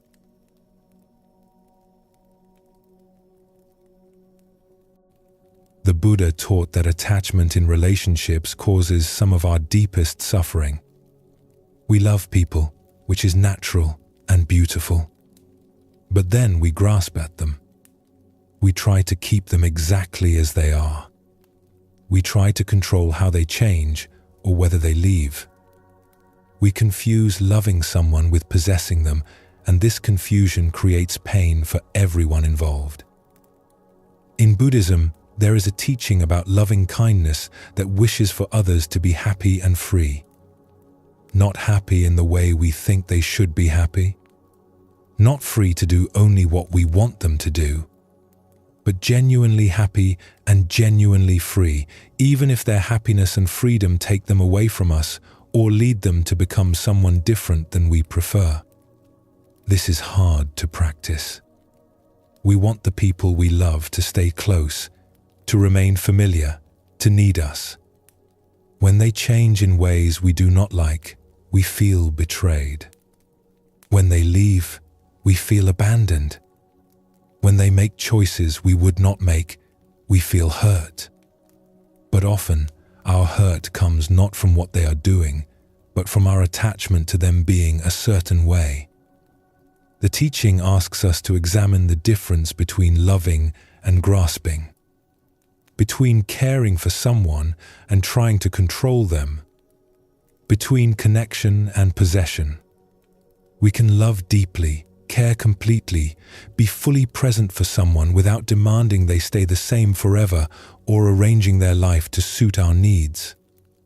When we release attachment in relationships, we do not love less. We love more freely. We can appreciate people as they actually are, instead of comparing them to who we want them to be. We can let them grow and change without feeling threatened. We can allow them to leave when leaving is what they need, without making their departure about our worth or their betrayal. Let us explore a story that shows this truth. There once lived a woman named Nami who had a son named Kei. She had raised him carefully, given him everything she could, devoted herself to his well-being. From the time he was born, Kei had been the center of Nami's life. She had shaped her days around his needs, her choices around his welfare, her identity around being his mother. Nami loved her son deeply and genuinely. She wanted him to be happy, to thrive, to have a good life. But beneath this love was something else she did not fully recognize. A need for him to stay close. A need for him to need her. A need for him to remain the boy she had raised, the child who depended on her, the son who made her feel valuable and necessary. As Kei grew older, Nami began to feel anxious about his eventual independence. She would think about the day he would leave home and feel a pain in her chest. She told herself this was natural, that all mothers felt this way. But her anxiety began to shape how she related to him. When Kei talked about his dreams of traveling to study in a distant city, Nami would find reasons why this was impractical. The city was too far. The cost was too high. He was needed at home. She did not say directly that she wanted him to stay. She framed her resistance as concern for his welfare. But beneath every argument was her own fear of losing him. When Kei reached 18, he announced his decision to leave. He had been accepted to study at an academy 3 weeks' journey away. He was excited about the opportunity, about the chance to learn from new teachers, to see new places, to discover who he might become beyond the boundaries of his home village. Nami felt devastated. She tried to hide her feelings, tried to be supportive, but her pain was visible. She became quiet and withdrawn. She would look at Kay and feel grief, as if he were already gone, as if his leaving meant losing him forever. Kay noticed his mother's unhappiness and felt torn. He wanted to pursue his dreams, but he did not want to hurt her. He began to question his decision. Perhaps he should stay. Perhaps his mother needed him more than he needed to leave. Perhaps being a good son meant sacrificing his own path to keep her from suffering. A few days before Kay was scheduled to leave, Nami's older sister Tomoko came to visit. Tomoko had raised 4 children, all of whom had left home and built their own lives. She saw immediately what was happening. One afternoon while Kay was out, Tomoko spoke to Nami directly. "You are holding too tightly. You are making Kay's leaving about your loss instead of his growth.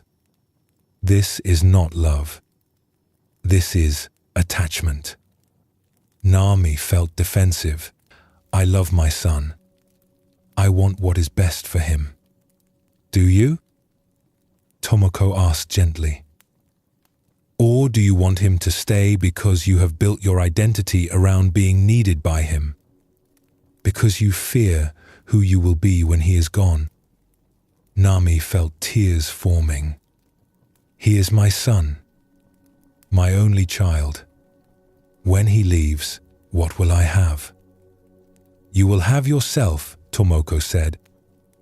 "You will have your own life, which has been put on hold while you devoted everything to him.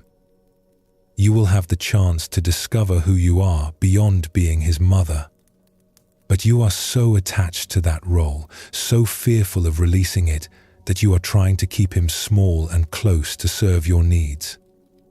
She paused, then continued more softly. "Nami, Kay needs to leave. Not because he does not love you, but because leaving is part of growing. Your job as his mother is not to keep him with you forever.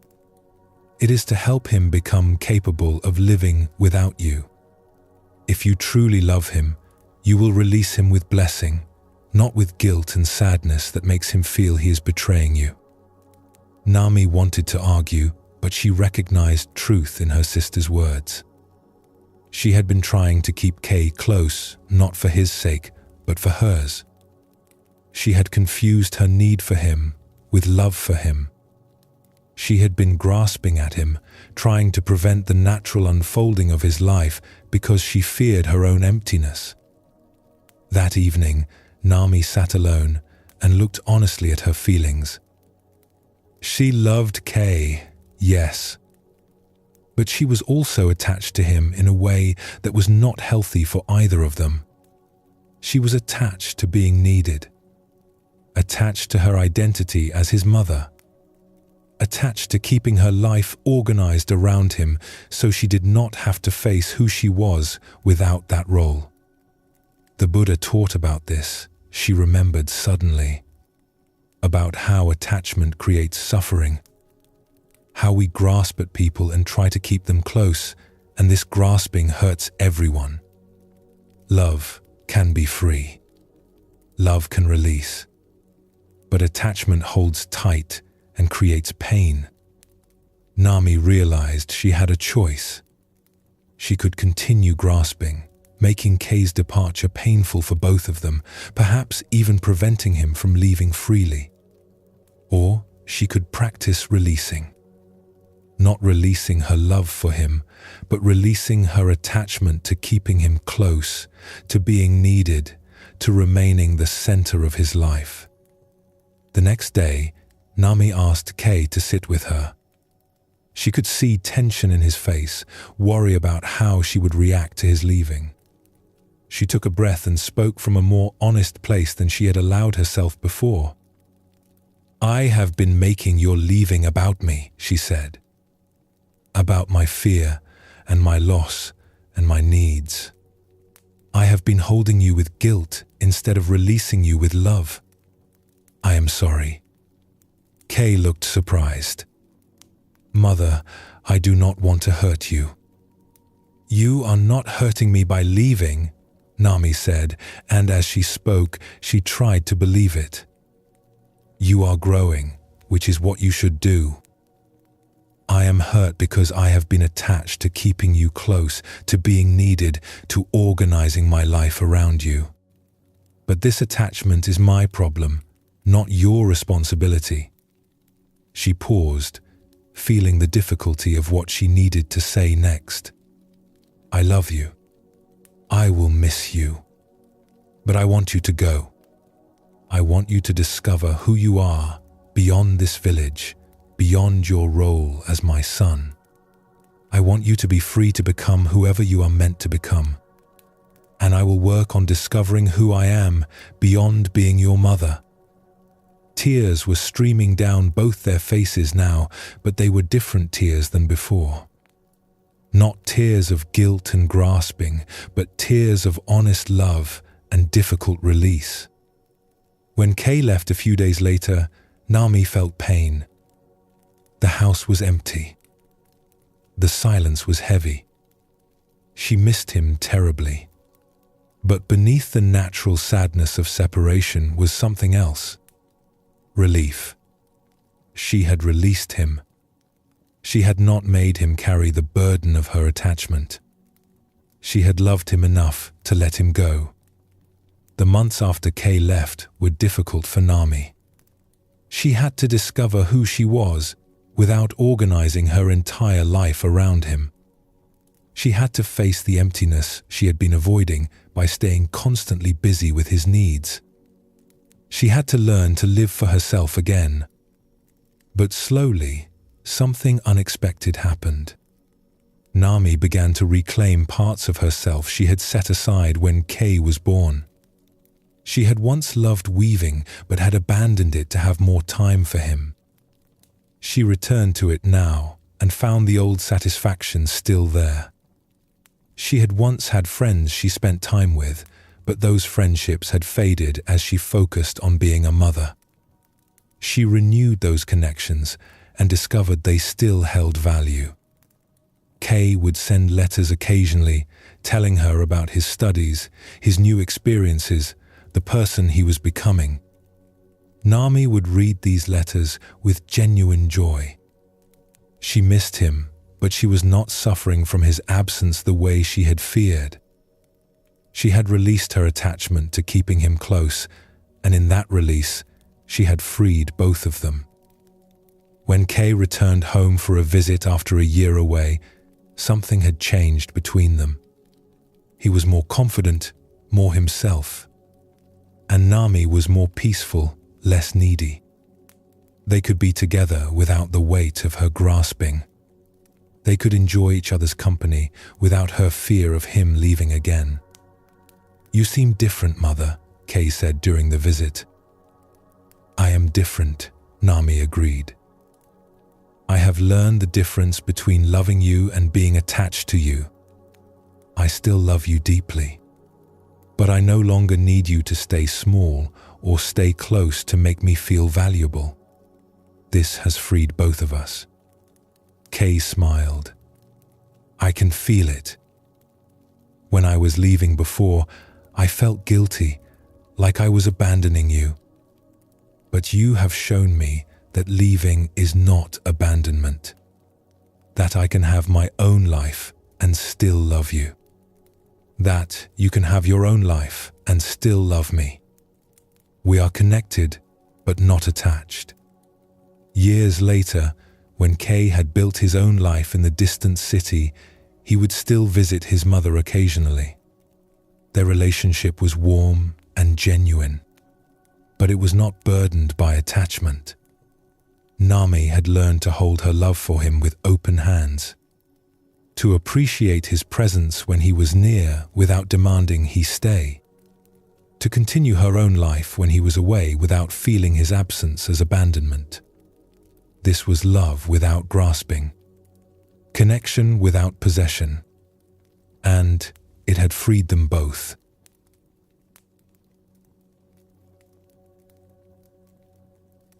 Nami's story shows us the suffering that comes from attachment in our most intimate relationships.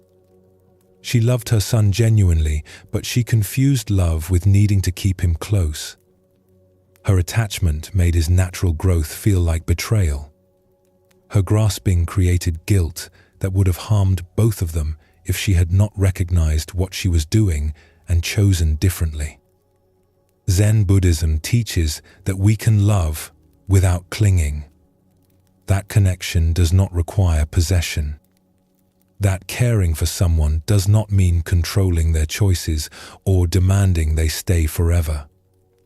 We can be deeply devoted to people while also releasing them to be who they are, to grow how they need to grow, to leave when leaving is what they need. This applies to every kind of relationship. Parents and children, yes, but also partners, friends, anyone we care about. When we grasp at people, when we try to keep them exactly as they are, when we make their choices about our needs, we create suffering. Not just for ourselves, but for them. They feel our attachment as pressure, as demand, as a burden they must carry. When we release attachment, when we practice loving with open hands, relationships become lighter and more honest. People can be themselves without fear of disappointing us. They can grow and change without feeling they are betraying us. They can leave when leaving is necessary without destroying the connection between us. This does not mean we do not feel sadness when people change or leave. Sadness is natural. Loss is painful. But we can feel these things without the additional suffering that comes from grasping, from demanding people stay the same, from making their natural unfolding into a personal rejection. Let us explore another story that shows this truth from a different angle. In a fishing village by the sea, there lived two men who had been friends since childhood. Jiro and Shin had grown up together, learned to fish together, spent countless hours in each other's company. Their friendship was deep and comfortable. They knew each other completely. They could speak without words, understand each other without explanation. Jiro valued this friendship immensely. Shin was not just a friend. He was like family, like a brother. Jiro organized much of his life around their friendship. They fished together most days. They ate meals together. They spent evenings talking and laughing. Jiro could not imagine his life without Shin in it. But as they reached their middle years, something began to change. Shin started spending time with a woman named Yuri, who had recently moved to the village. At first, Jiro thought little of it. Shin had had relationships before that had not lasted. But this time seemed different. Shin spoke about Yuri with a warmth and seriousness that Jiro had not heard before. Jiro began to feel something he did not want to name. Jealousy. Resentment. When Shin would decline to fish because he was spending time with Yuri, Jiro felt hurt. When Shin would talk about Yuri with obvious happiness, Jiro felt a tightness in his chest. He tried to hide these feelings, but they grew stronger. One evening, Shin told Jiro that he and Yuri were planning to marry. Jiro forced a smile and offered congratulations, but inside he felt something like grief. This meant everything would change. Shin would have new priorities. Their friendship would become secondary to his marriage. Jiro would lose the companion who had been central to his life. After the wedding, Jiro's fears proved accurate. Shin was still friendly, but he had less time. He would go home to Yuri instead of spending evenings with Jiro. He would make plans with his wife before checking if Jiro needed help with anything. The easy, constant companionship they had shared for decades was gone. Jiro felt abandoned. He would see Shin and Yuri together, laughing, clearly happy, and feel left behind. He tried to be understanding, tried to accept the change, but beneath his forced acceptance was bitterness. He had given so much to their friendship. How could Shin just shift his attention to someone else? How could he make Jiro so unimportant so easily? One day, Shin came to Jiro looking troubled. "You have been different since I married," Shin said directly. "Distant. Cold. Have I done something to hurt you?" Jiro wanted to deny it, but he was too tired of pretending. "You have moved on," he said, his voice harder than he intended. "You have a wife now. I am no longer important to you." Shin looked pained. "That is not true. You are still my closest friend. But yes, I have a wife now. My life has expanded to include her. That does not mean you are unimportant. It means my life is larger than it was." "It feels like I have been replaced," Jiro said. "Replaced?" Shin repeated. "Or are you upset that I am not available to you in exactly the way I used to be? That my life is not organized entirely around our friendship anymore?" Jiro felt anger flash. "We were friends for 40 years. Does that mean nothing?" "It means everything," Shin said. "But Jiro, you are treating our friendship like a possession. Like I owe you a certain amount of time and attention. Like I am betraying you by loving my wife. This is not friendship. This is attachment." Jiro wanted to argue, but Shin's words had struck something true. He had been treating Shin like someone who belonged to him. Someone whose life should remain organized around their friendship. He had been grasping at keeping things exactly as they had always been, and when Shin naturally grew and changed and made room for new love, Jiro had experienced it as loss and betrayal. "I do not know how to be your friend if we are not together all the time," Jiro admitted quietly. "Then you must learn," Shin said, not unkindly. "Because I am changing. My life is different now. I still value our friendship, but it cannot be what it was. And if you cannot accept that, if you can only be my friend when I give you exactly what you want, then perhaps we do not have the friendship I thought we had." After Shin left, Jiro sat alone feeling miserable. He recognized that Shin was right. He had been clinging to their friendship as it used to be, refusing to allow it to evolve. He had been demanding that Shin remain available to him in specific ways. He had been making Shin's marriage about his own loss instead of Shin's happiness. This was attachment. Not love, but grasping. Not caring for Shin, but needing Shin to stay the same to avoid Jiro's own discomfort with change. Jiro thought about what the Buddha taught about attachment in relationships. That we suffer when we try to hold people in place. When we demand, they remain as they were. When we cannot accept their natural growth and change. Real friendship, real love, allows people to evolve. Celebrates their happiness even when it changes the relationship. Over the following weeks, Jiro practiced releasing his attachment. When he felt the urge to resent Yuri, he reminded himself that she was not his enemy. She had not stolen Shin. She had simply joined his life, and this was good for him. When he felt hurt that Shin was less available, he reminded himself that friendship does not require constant physical presence. that people can care about each other while having separate lives.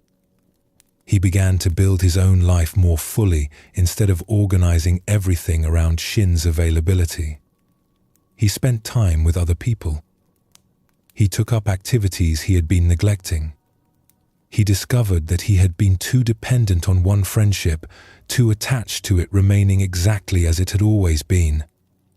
One day, Jiro invited Shin and Yuri to share a meal together. It was the first time he had done this genuinely, without resentment. As they ate and talked, Jiro could see how happy Shin was, how his marriage had brought out new aspects of his personality, how he was growing in ways he could not have grown if his life had remained unchanged. Jiro felt genuine happiness for his friend. Not the forced smile he had given at the wedding, but real joy. And beneath that joy was relief. He had released his grip. He had stopped demanding that Shin be available to him in specific ways. He had accepted that their friendship was evolving and evolution was not betrayal. After that evening, Shin said to Jiro, "Thank you for letting me have both, my marriage and our friendship. For a while, I felt I had to choose, that you were punishing me for growing.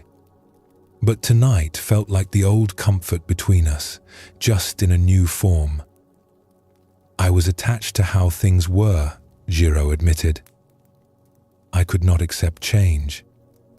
But I have learned that holding too tightly destroys what we are trying to keep.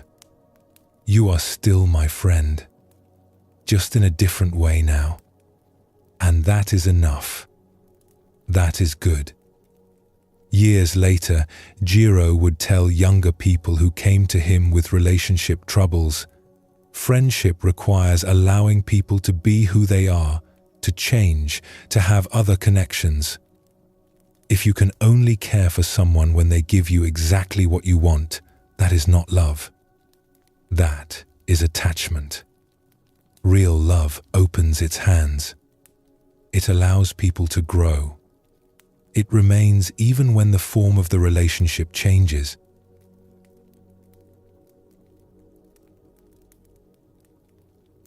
Both Nami and Jiro learned the same truth about attachment in relationships. Nami attached to keeping her son close and dependent. Jiro attached to keeping his friendship unchanged. Both created suffering by grasping at people and demanding they remain the same. Both found freedom only when they could release their grip and allow natural change.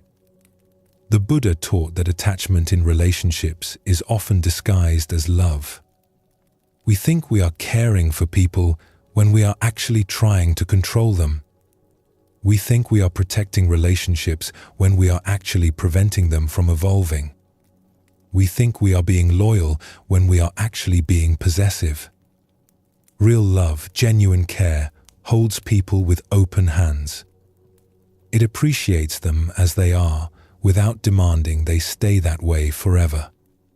It allows them to grow, to change, to form new connections, to leave when leaving is what they need. It does not make their choices about our needs or their changes about our loss. This kind of love is harder than grasping. It requires releasing our need to control. It requires facing our own insecurity when people we love become less available or change in ways we did not choose. It requires trusting that connection can survive change, that love does not depend on possession. But this kind of love is also freer. It does not burden others with our demands. It does not create guilt when people need to grow or leave. It allows relationships to breathe, to evolve, to be alive rather than frozen. And paradoxically, by releasing our grip, we often keep deeper connection than we ever could through grasping. The practice is noticing when we are attached in relationships. When we are hurt by someone's natural growth because it means less attention for us, when we resent their new connections because we feel replaced, when we make them feel guilty for having lives beyond us. In these moments, we can ask ourselves, am I loving this person or grasping at them? Am I caring for their well-being or demanding they serve my needs? When we find attachment, we can practice releasing. Not releasing the person or the relationship, but releasing our tight grip on how it must be. Opening to what the relationship is becoming instead of insisting it stay what it was. Trusting that love that allows freedom is stronger than love that demands possession. This is one of the hardest practices in Buddhism. To love deeply while not grasping. To care completely while not controlling. To remain connected while allowing separation. But it is also one of the most liberating. When we can do this, when we can hold people with open hands, we free them and ourselves from the suffering that attachment creates. Rest now. Notice your body settling into whatever supports you.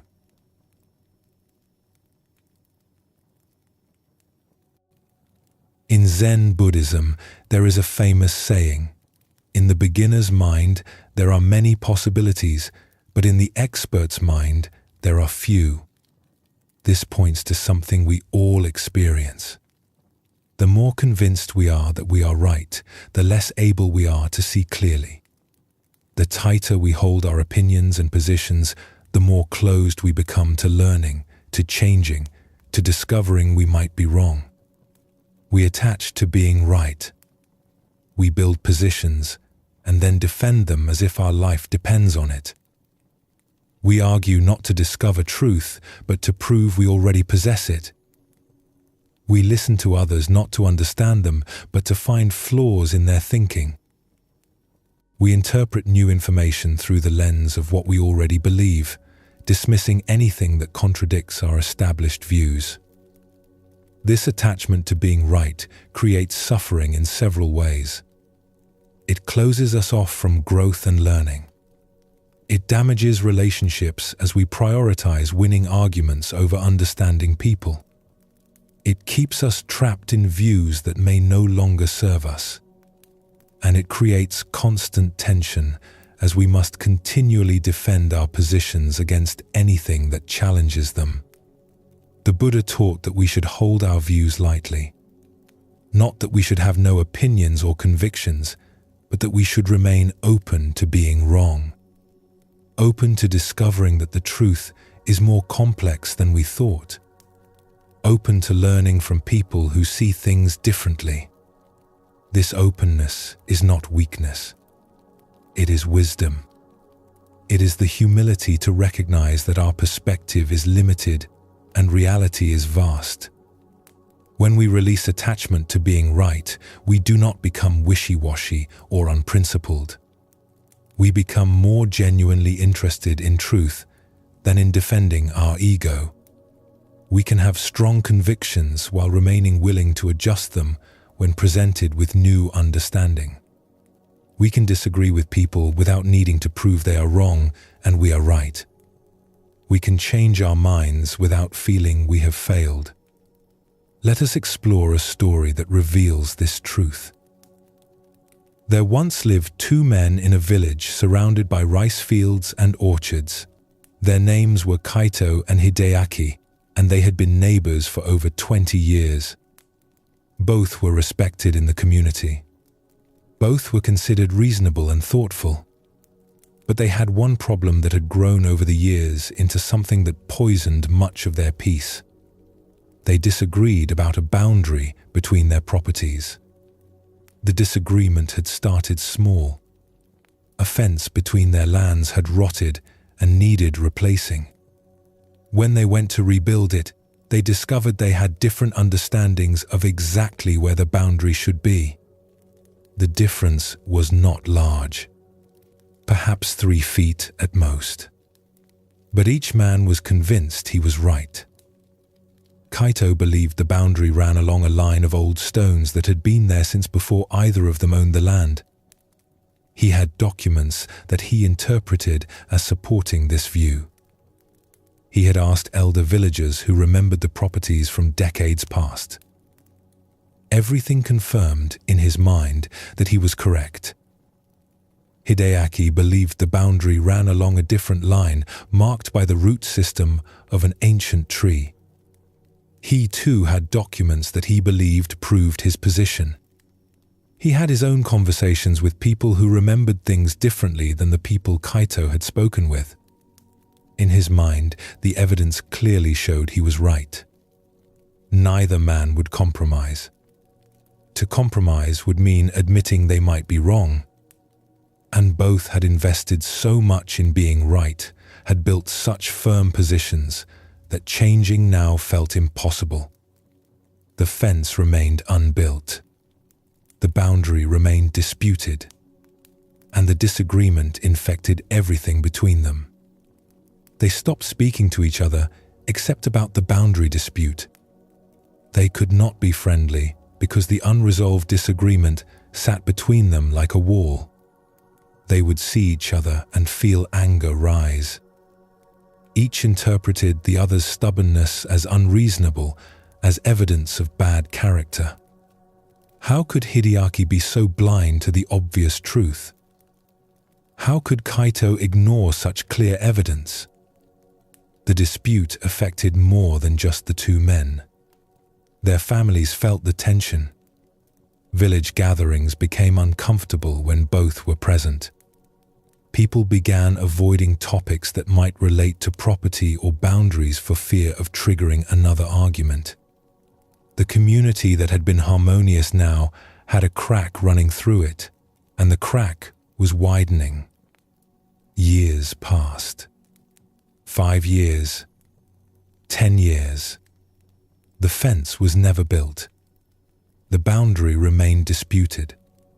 Both men remained utterly convinced they were right. Both suffered from the ongoing conflict, but neither could release their position. To back down, to admit they might be wrong, felt like losing everything. One spring, a traveling Zen monk named Eishin came through the village. He stayed at the small temple and offered teachings to anyone who wished to listen. Both Kaito and Hideaki attended, sitting on opposite sides of the room, careful not to acknowledge each other. Eishin spoke about attachment, about how we cling to things, to people, to ideas, and how this clinging creates suffering. He spoke specifically about attachment to being right, about how we build positions and then imprison ourselves inside them, about how we stop seeking truth and start defending ego. After the teaching, both Kaito and Hideaki separately approached the monk to tell him about their dispute. Each wanted the monk to confirm that they were right and the other was wrong. Each presented their evidence, their arguments, their certainty. Eishin listened to both men carefully. Then he said something neither expected. "You are both suffering greatly from this dispute. But the suffering does not come from where the boundary actually is. It comes from your attachment to being right about where it is." "But one of us is right and one is wrong," Kaito protested. "The boundary is in a specific place. It is not a matter of opinion." "Perhaps," Eishin said. "But tell me, what have you gained from being right? If you are indeed correct about the boundary, what has this correctness brought you?" Kaito thought about this. "I have gained nothing. I have lost a neighbor, lost peace, spent 10 years in conflict. But I cannot simply give up being right." "Why not?" Eishin asked simply. "Because it is mine," Kaito said. "The land is mine. The truth is on my side." Eishin turned to Hideaki, who had been listening. "And you? What has being right given you?" Hideaki had to admit the same thing. nothing but suffering. But I too cannot give up my position. I know I am right. How can I pretend otherwise? No one is asking you to pretend, Aishin said. But consider this. You have both held your positions for 10 years. In that time, have you once genuinely considered that you might be wrong?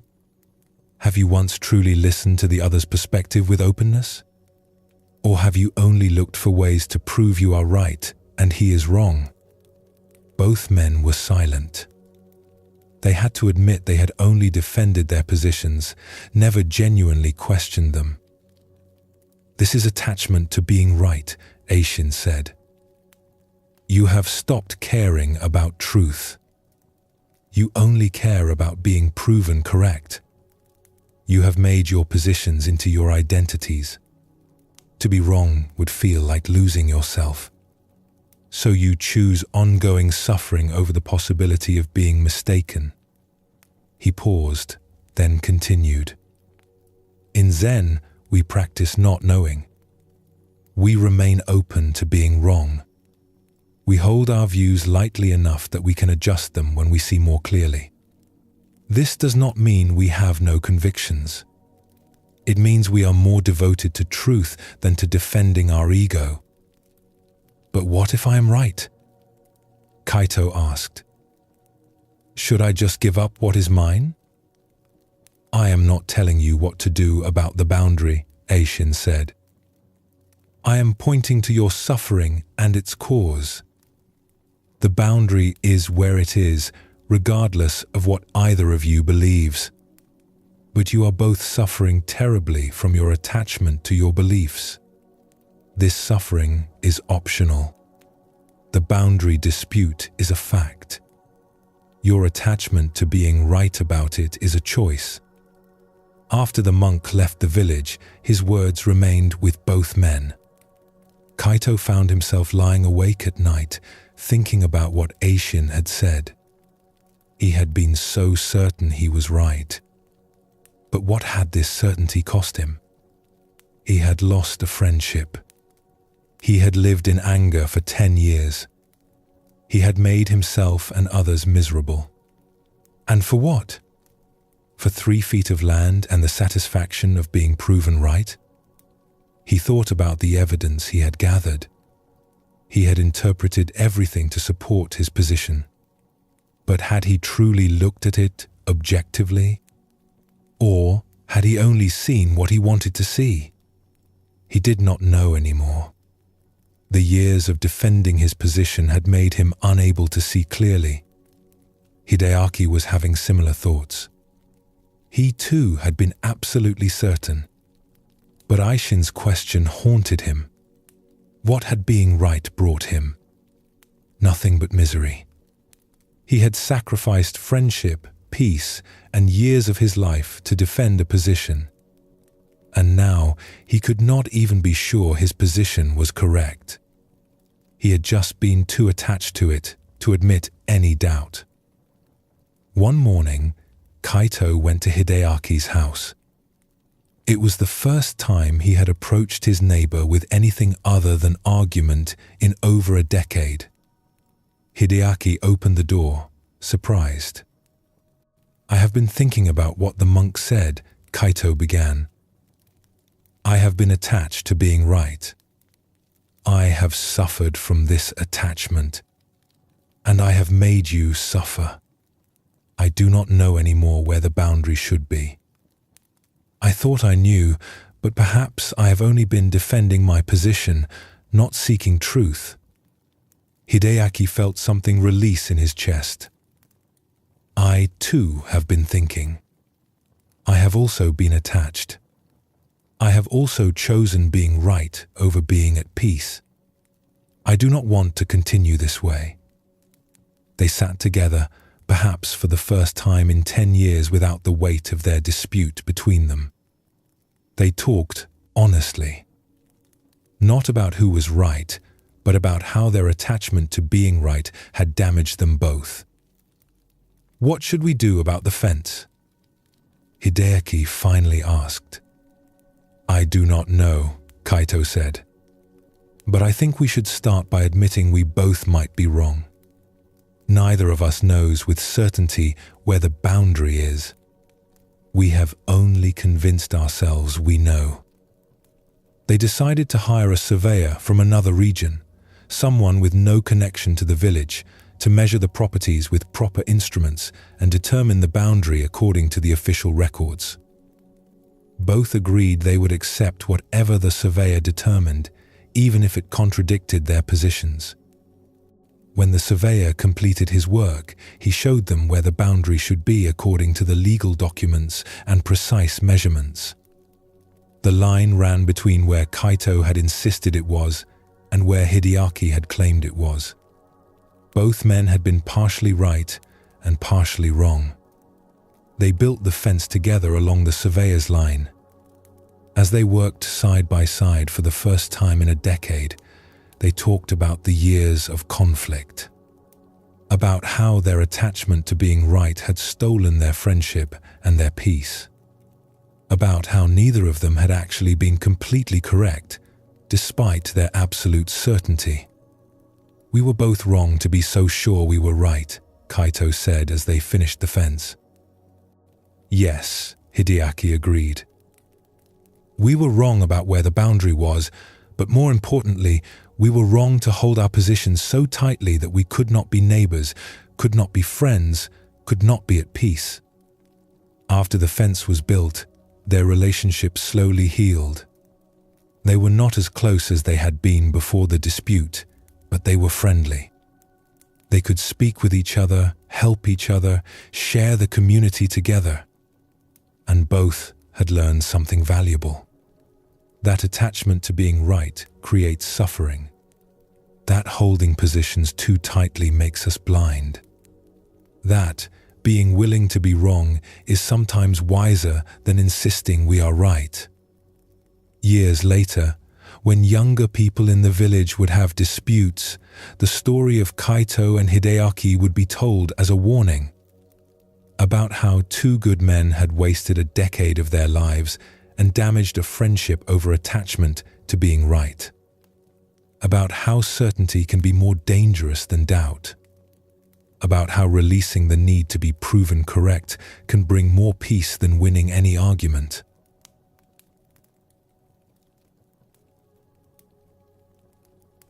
The story of Kaito and Hideaki shows us clearly the suffering that comes from attachment to being right.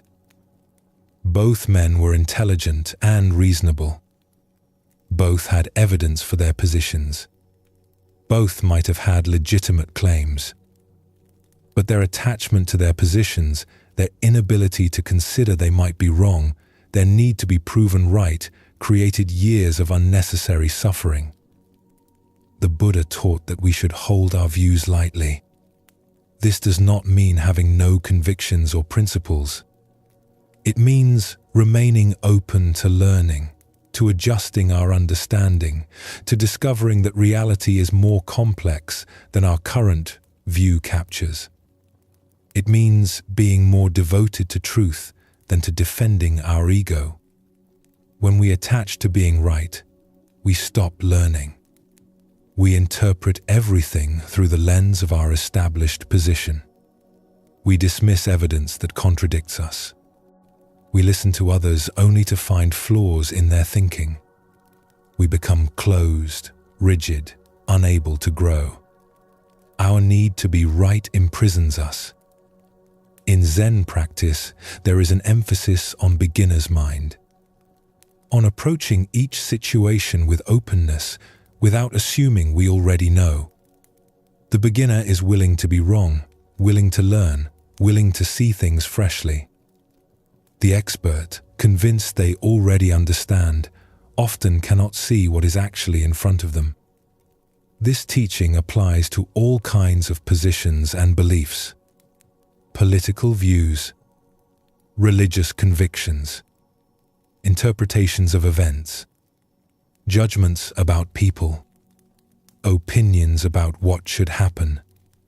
Whenever we grasp too tightly to being right, we create suffering for ourselves and often for others.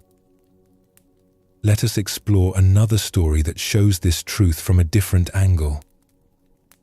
In a town known for its craftspeople, there lived a calligrapher named Osamu who had studied his art for over 30 years. He had learned from a traditional master, practiced the classical forms, developed a style that was precise, elegant, and perfectly in line with centuries of tradition. His work was respected and sought after. Osamu took pride in his knowledge of proper calligraphy. He could identify which historical school a piece came from just by looking at the brushwork. He could explain the rules that governed correct character formation. He could distinguish authentic traditional work from modern variations that departed from proper form. But this knowledge had hardened into rigidity. Osamu had very firm opinions about what was correct calligraphy and what was not. Work that followed traditional forms was good. Work that deviated from those forms was bad, regardless of any other qualities it might possess. To Osamu, there was a right way to do calligraphy, and he knew what it was. When younger calligraphers in the town began experimenting with new styles, Osamu was openly critical. They were ruining the art form, he said. They did not understand the principles. They were chasing novelty instead of respecting tradition. Their work might be interesting to ignorant people who did not know better, but anyone with proper training could see it was wrong. One of these younger calligraphers was a woman named Eri, who had studied traditional forms but was now exploring more expressive, less constrained approaches. Her characters would sometimes break the rules Osamu held sacred. She would vary pressure and speed in ways that created unusual effects. She would position text on the page in unexpected ways. Her work was gaining attention and admirers. This bothered Osamu greatly. How could people admire work that violated the principles? How could Eri, who had been trained properly, abandon what she had learned? He felt personally offended, as if her experimental work was an attack on everything he believed about calligraphy. One day, a wealthy patron commissioned a piece for a new building and could not decide whether to hire Osamu or Eri. The patron asked both of them to create sample pieces so he could choose. Osamu created a beautiful work in classical style, precisely executed, following every rule perfectly. Eri created something more dynamic, with characters that seemed to move across the page, breaking traditional placement while maintaining a kind of energetic harmony. The patron chose Eri's piece. When Osamu heard this, he felt both angry and vindicated. Of course, the patron had chosen poorly. The patron did not understand true calligraphy. He had been seduced by novelty. This proved that people could no longer distinguish quality from mere innovation. Osamu made his opinions known throughout the town. Eri's work was not real calligraphy. People who admired it lacked proper training. The art form was being degraded by those who did not respect tradition. He became known for his criticism, his rigid standards, his inability to appreciate anything that did not conform to his understanding of correctness. One evening, an old teacher named Fumihiko came to visit Osamu. Fumihiko had once been Osamu's teacher's teacher, a master of the classical tradition who was now very old but still respected.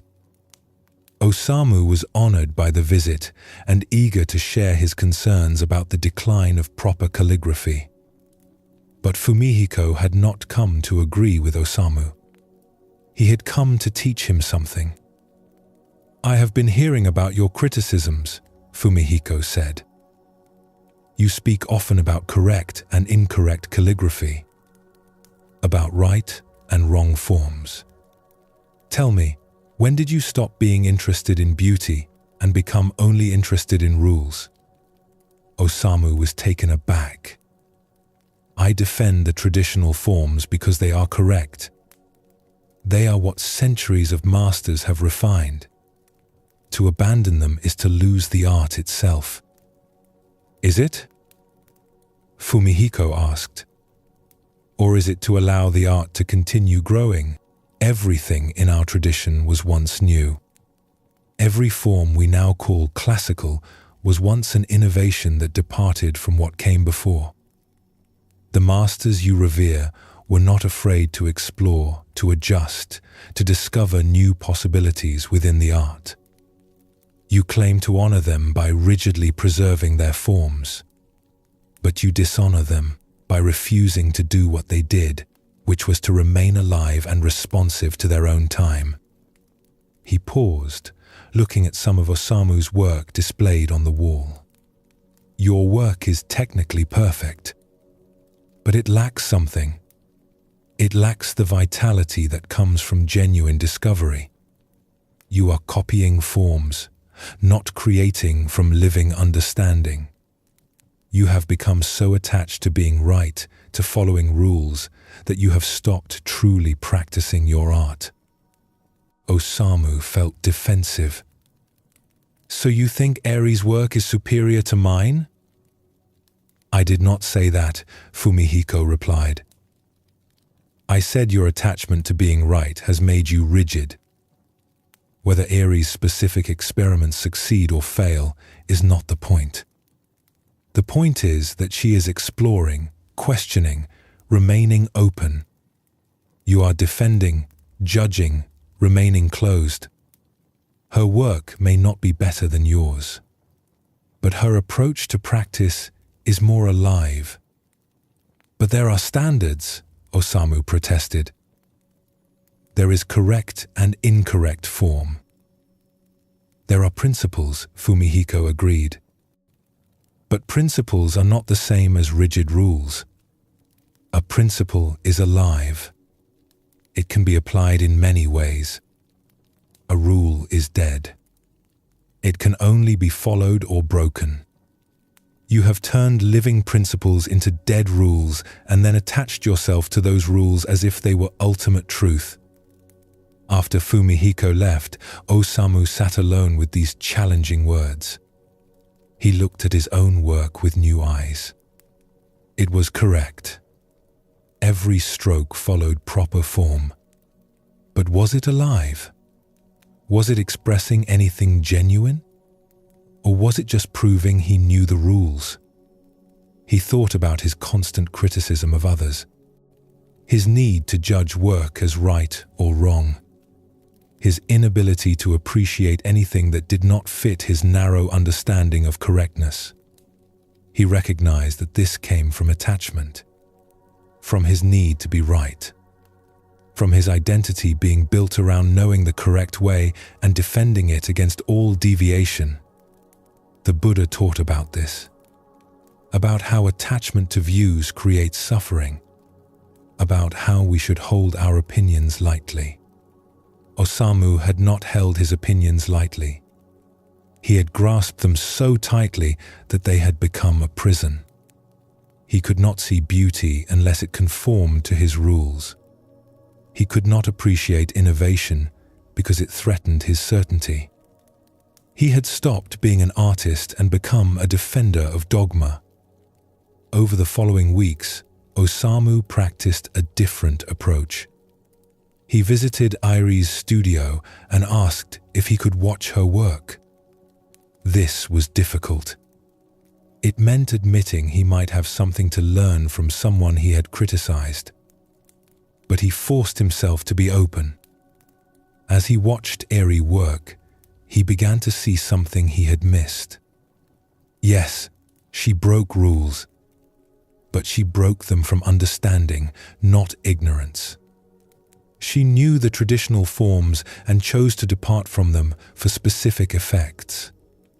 Her work had intention and skill, just expressed differently than his own. I have been harsh in my judgment of your work, Osamu admitted.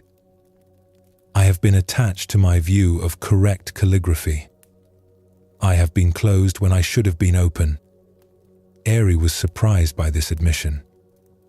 Your criticism stung, she said honestly. You are respected. When you said my work was not real calligraphy, others listened. I doubted myself. I was wrong to speak so certainly, Osamu said. I know classical forms well. But I do not know everything about calligraphy. I do not know what it might become. My attachment to being right made me blind and cruel. They talked for a long time about calligraphy, about tradition and innovation, about rules and principles. Osamu did not adopt Airi's style. He still worked in classical forms. But he released his rigid judgment. He could appreciate work that was different from his own. He could admit that correctness was more complex than he had believed. He could hold his views as one perspective among many rather than as absolute truth. Osamu's work changed after this. Not in form, which remained classical, but in quality. There was something more alive in it. He was no longer just following rules. He was expressing something through the forms. His attachment to being right had made his work dead. Releasing that attachment allowed his work to breathe. When people asked Osamu about the change they sensed in him, he would say, I was so certain I was right that I stopped truly seeing. I judged everything according to my fixed views. I could not learn because I thought I already knew everything important. Releasing my need to be right has made me a student again. And being a student, being open, is more valuable than being an expert who cannot see anything new.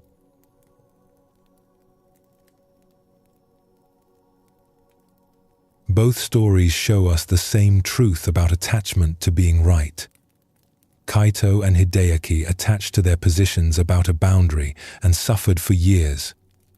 Osamu attached to his views about correct calligraphy and became rigid and blind. All of them had to release their tight grip on being right before they could find peace or growth. The teaching here is not that we should have no opinions or beliefs. We need working theories about how things are. We need to be able to make judgments and decisions. The problem comes when we grasp these views so tightly that we cannot adjust them, cannot learn, cannot admit when we are wrong. Buddhism encourages holding views lightly, having strong convictions while remaining willing to revise them, being committed to truth more than to defending our ego, listening to perspectives different from our own with genuine openness rather than just looking for flaws. Recognizing that our view is always limited and reality is always larger than our understanding of it. When we attach to being right, we create several kinds of suffering. We damage relationships by prioritizing winning arguments over understanding people. We stop growing because we think we already know. We become defensive and rigid because any challenge to our views feels like an attack on our identity. We live in constant tension as we must defend our positions against anything that contradicts them. When we release this attachment, we do not become passive or unprincipled. We become more genuinely curious, more able to learn, more capable of genuine dialogue with people who see things differently, more flexible in responding to new information, more peaceful because we are not constantly defending our ego. The practice is noticing when we are attached to being right, when we are listening to others only to find flaws in their arguments, when we interpret all evidence to support our existing views, when we feel threatened by perspectives that differ from ours, when we cannot say the words "I might be wrong" or "I do not know." In these moments, we can recognize attachment and practice releasing it slightly. This does not mean abandoning our views. It means holding them more lightly, being willing to be wrong, remaining open to learning, choosing peace and growth over the satisfaction of being proven right. This is wisdom. This is freedom. This is how we continue evolving instead of becoming frozen in rigid certainty. Rest now. Notice your breath moving in and out. No need to hold any position, defend any view, or prove anything. Just this moment, just this breath, just this peaceful rest.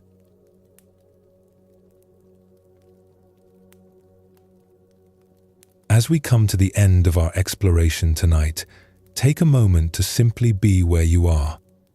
Feel your body resting. Notice your breath moving gently in and out. Everything you have been holding can be held a little more lightly now. Tonight we have journeyed through the teaching of non-attachment from many angles.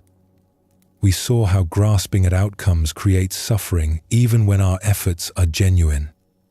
How clinging to possessions weighs us down. How attachment in relationships turns love into possession.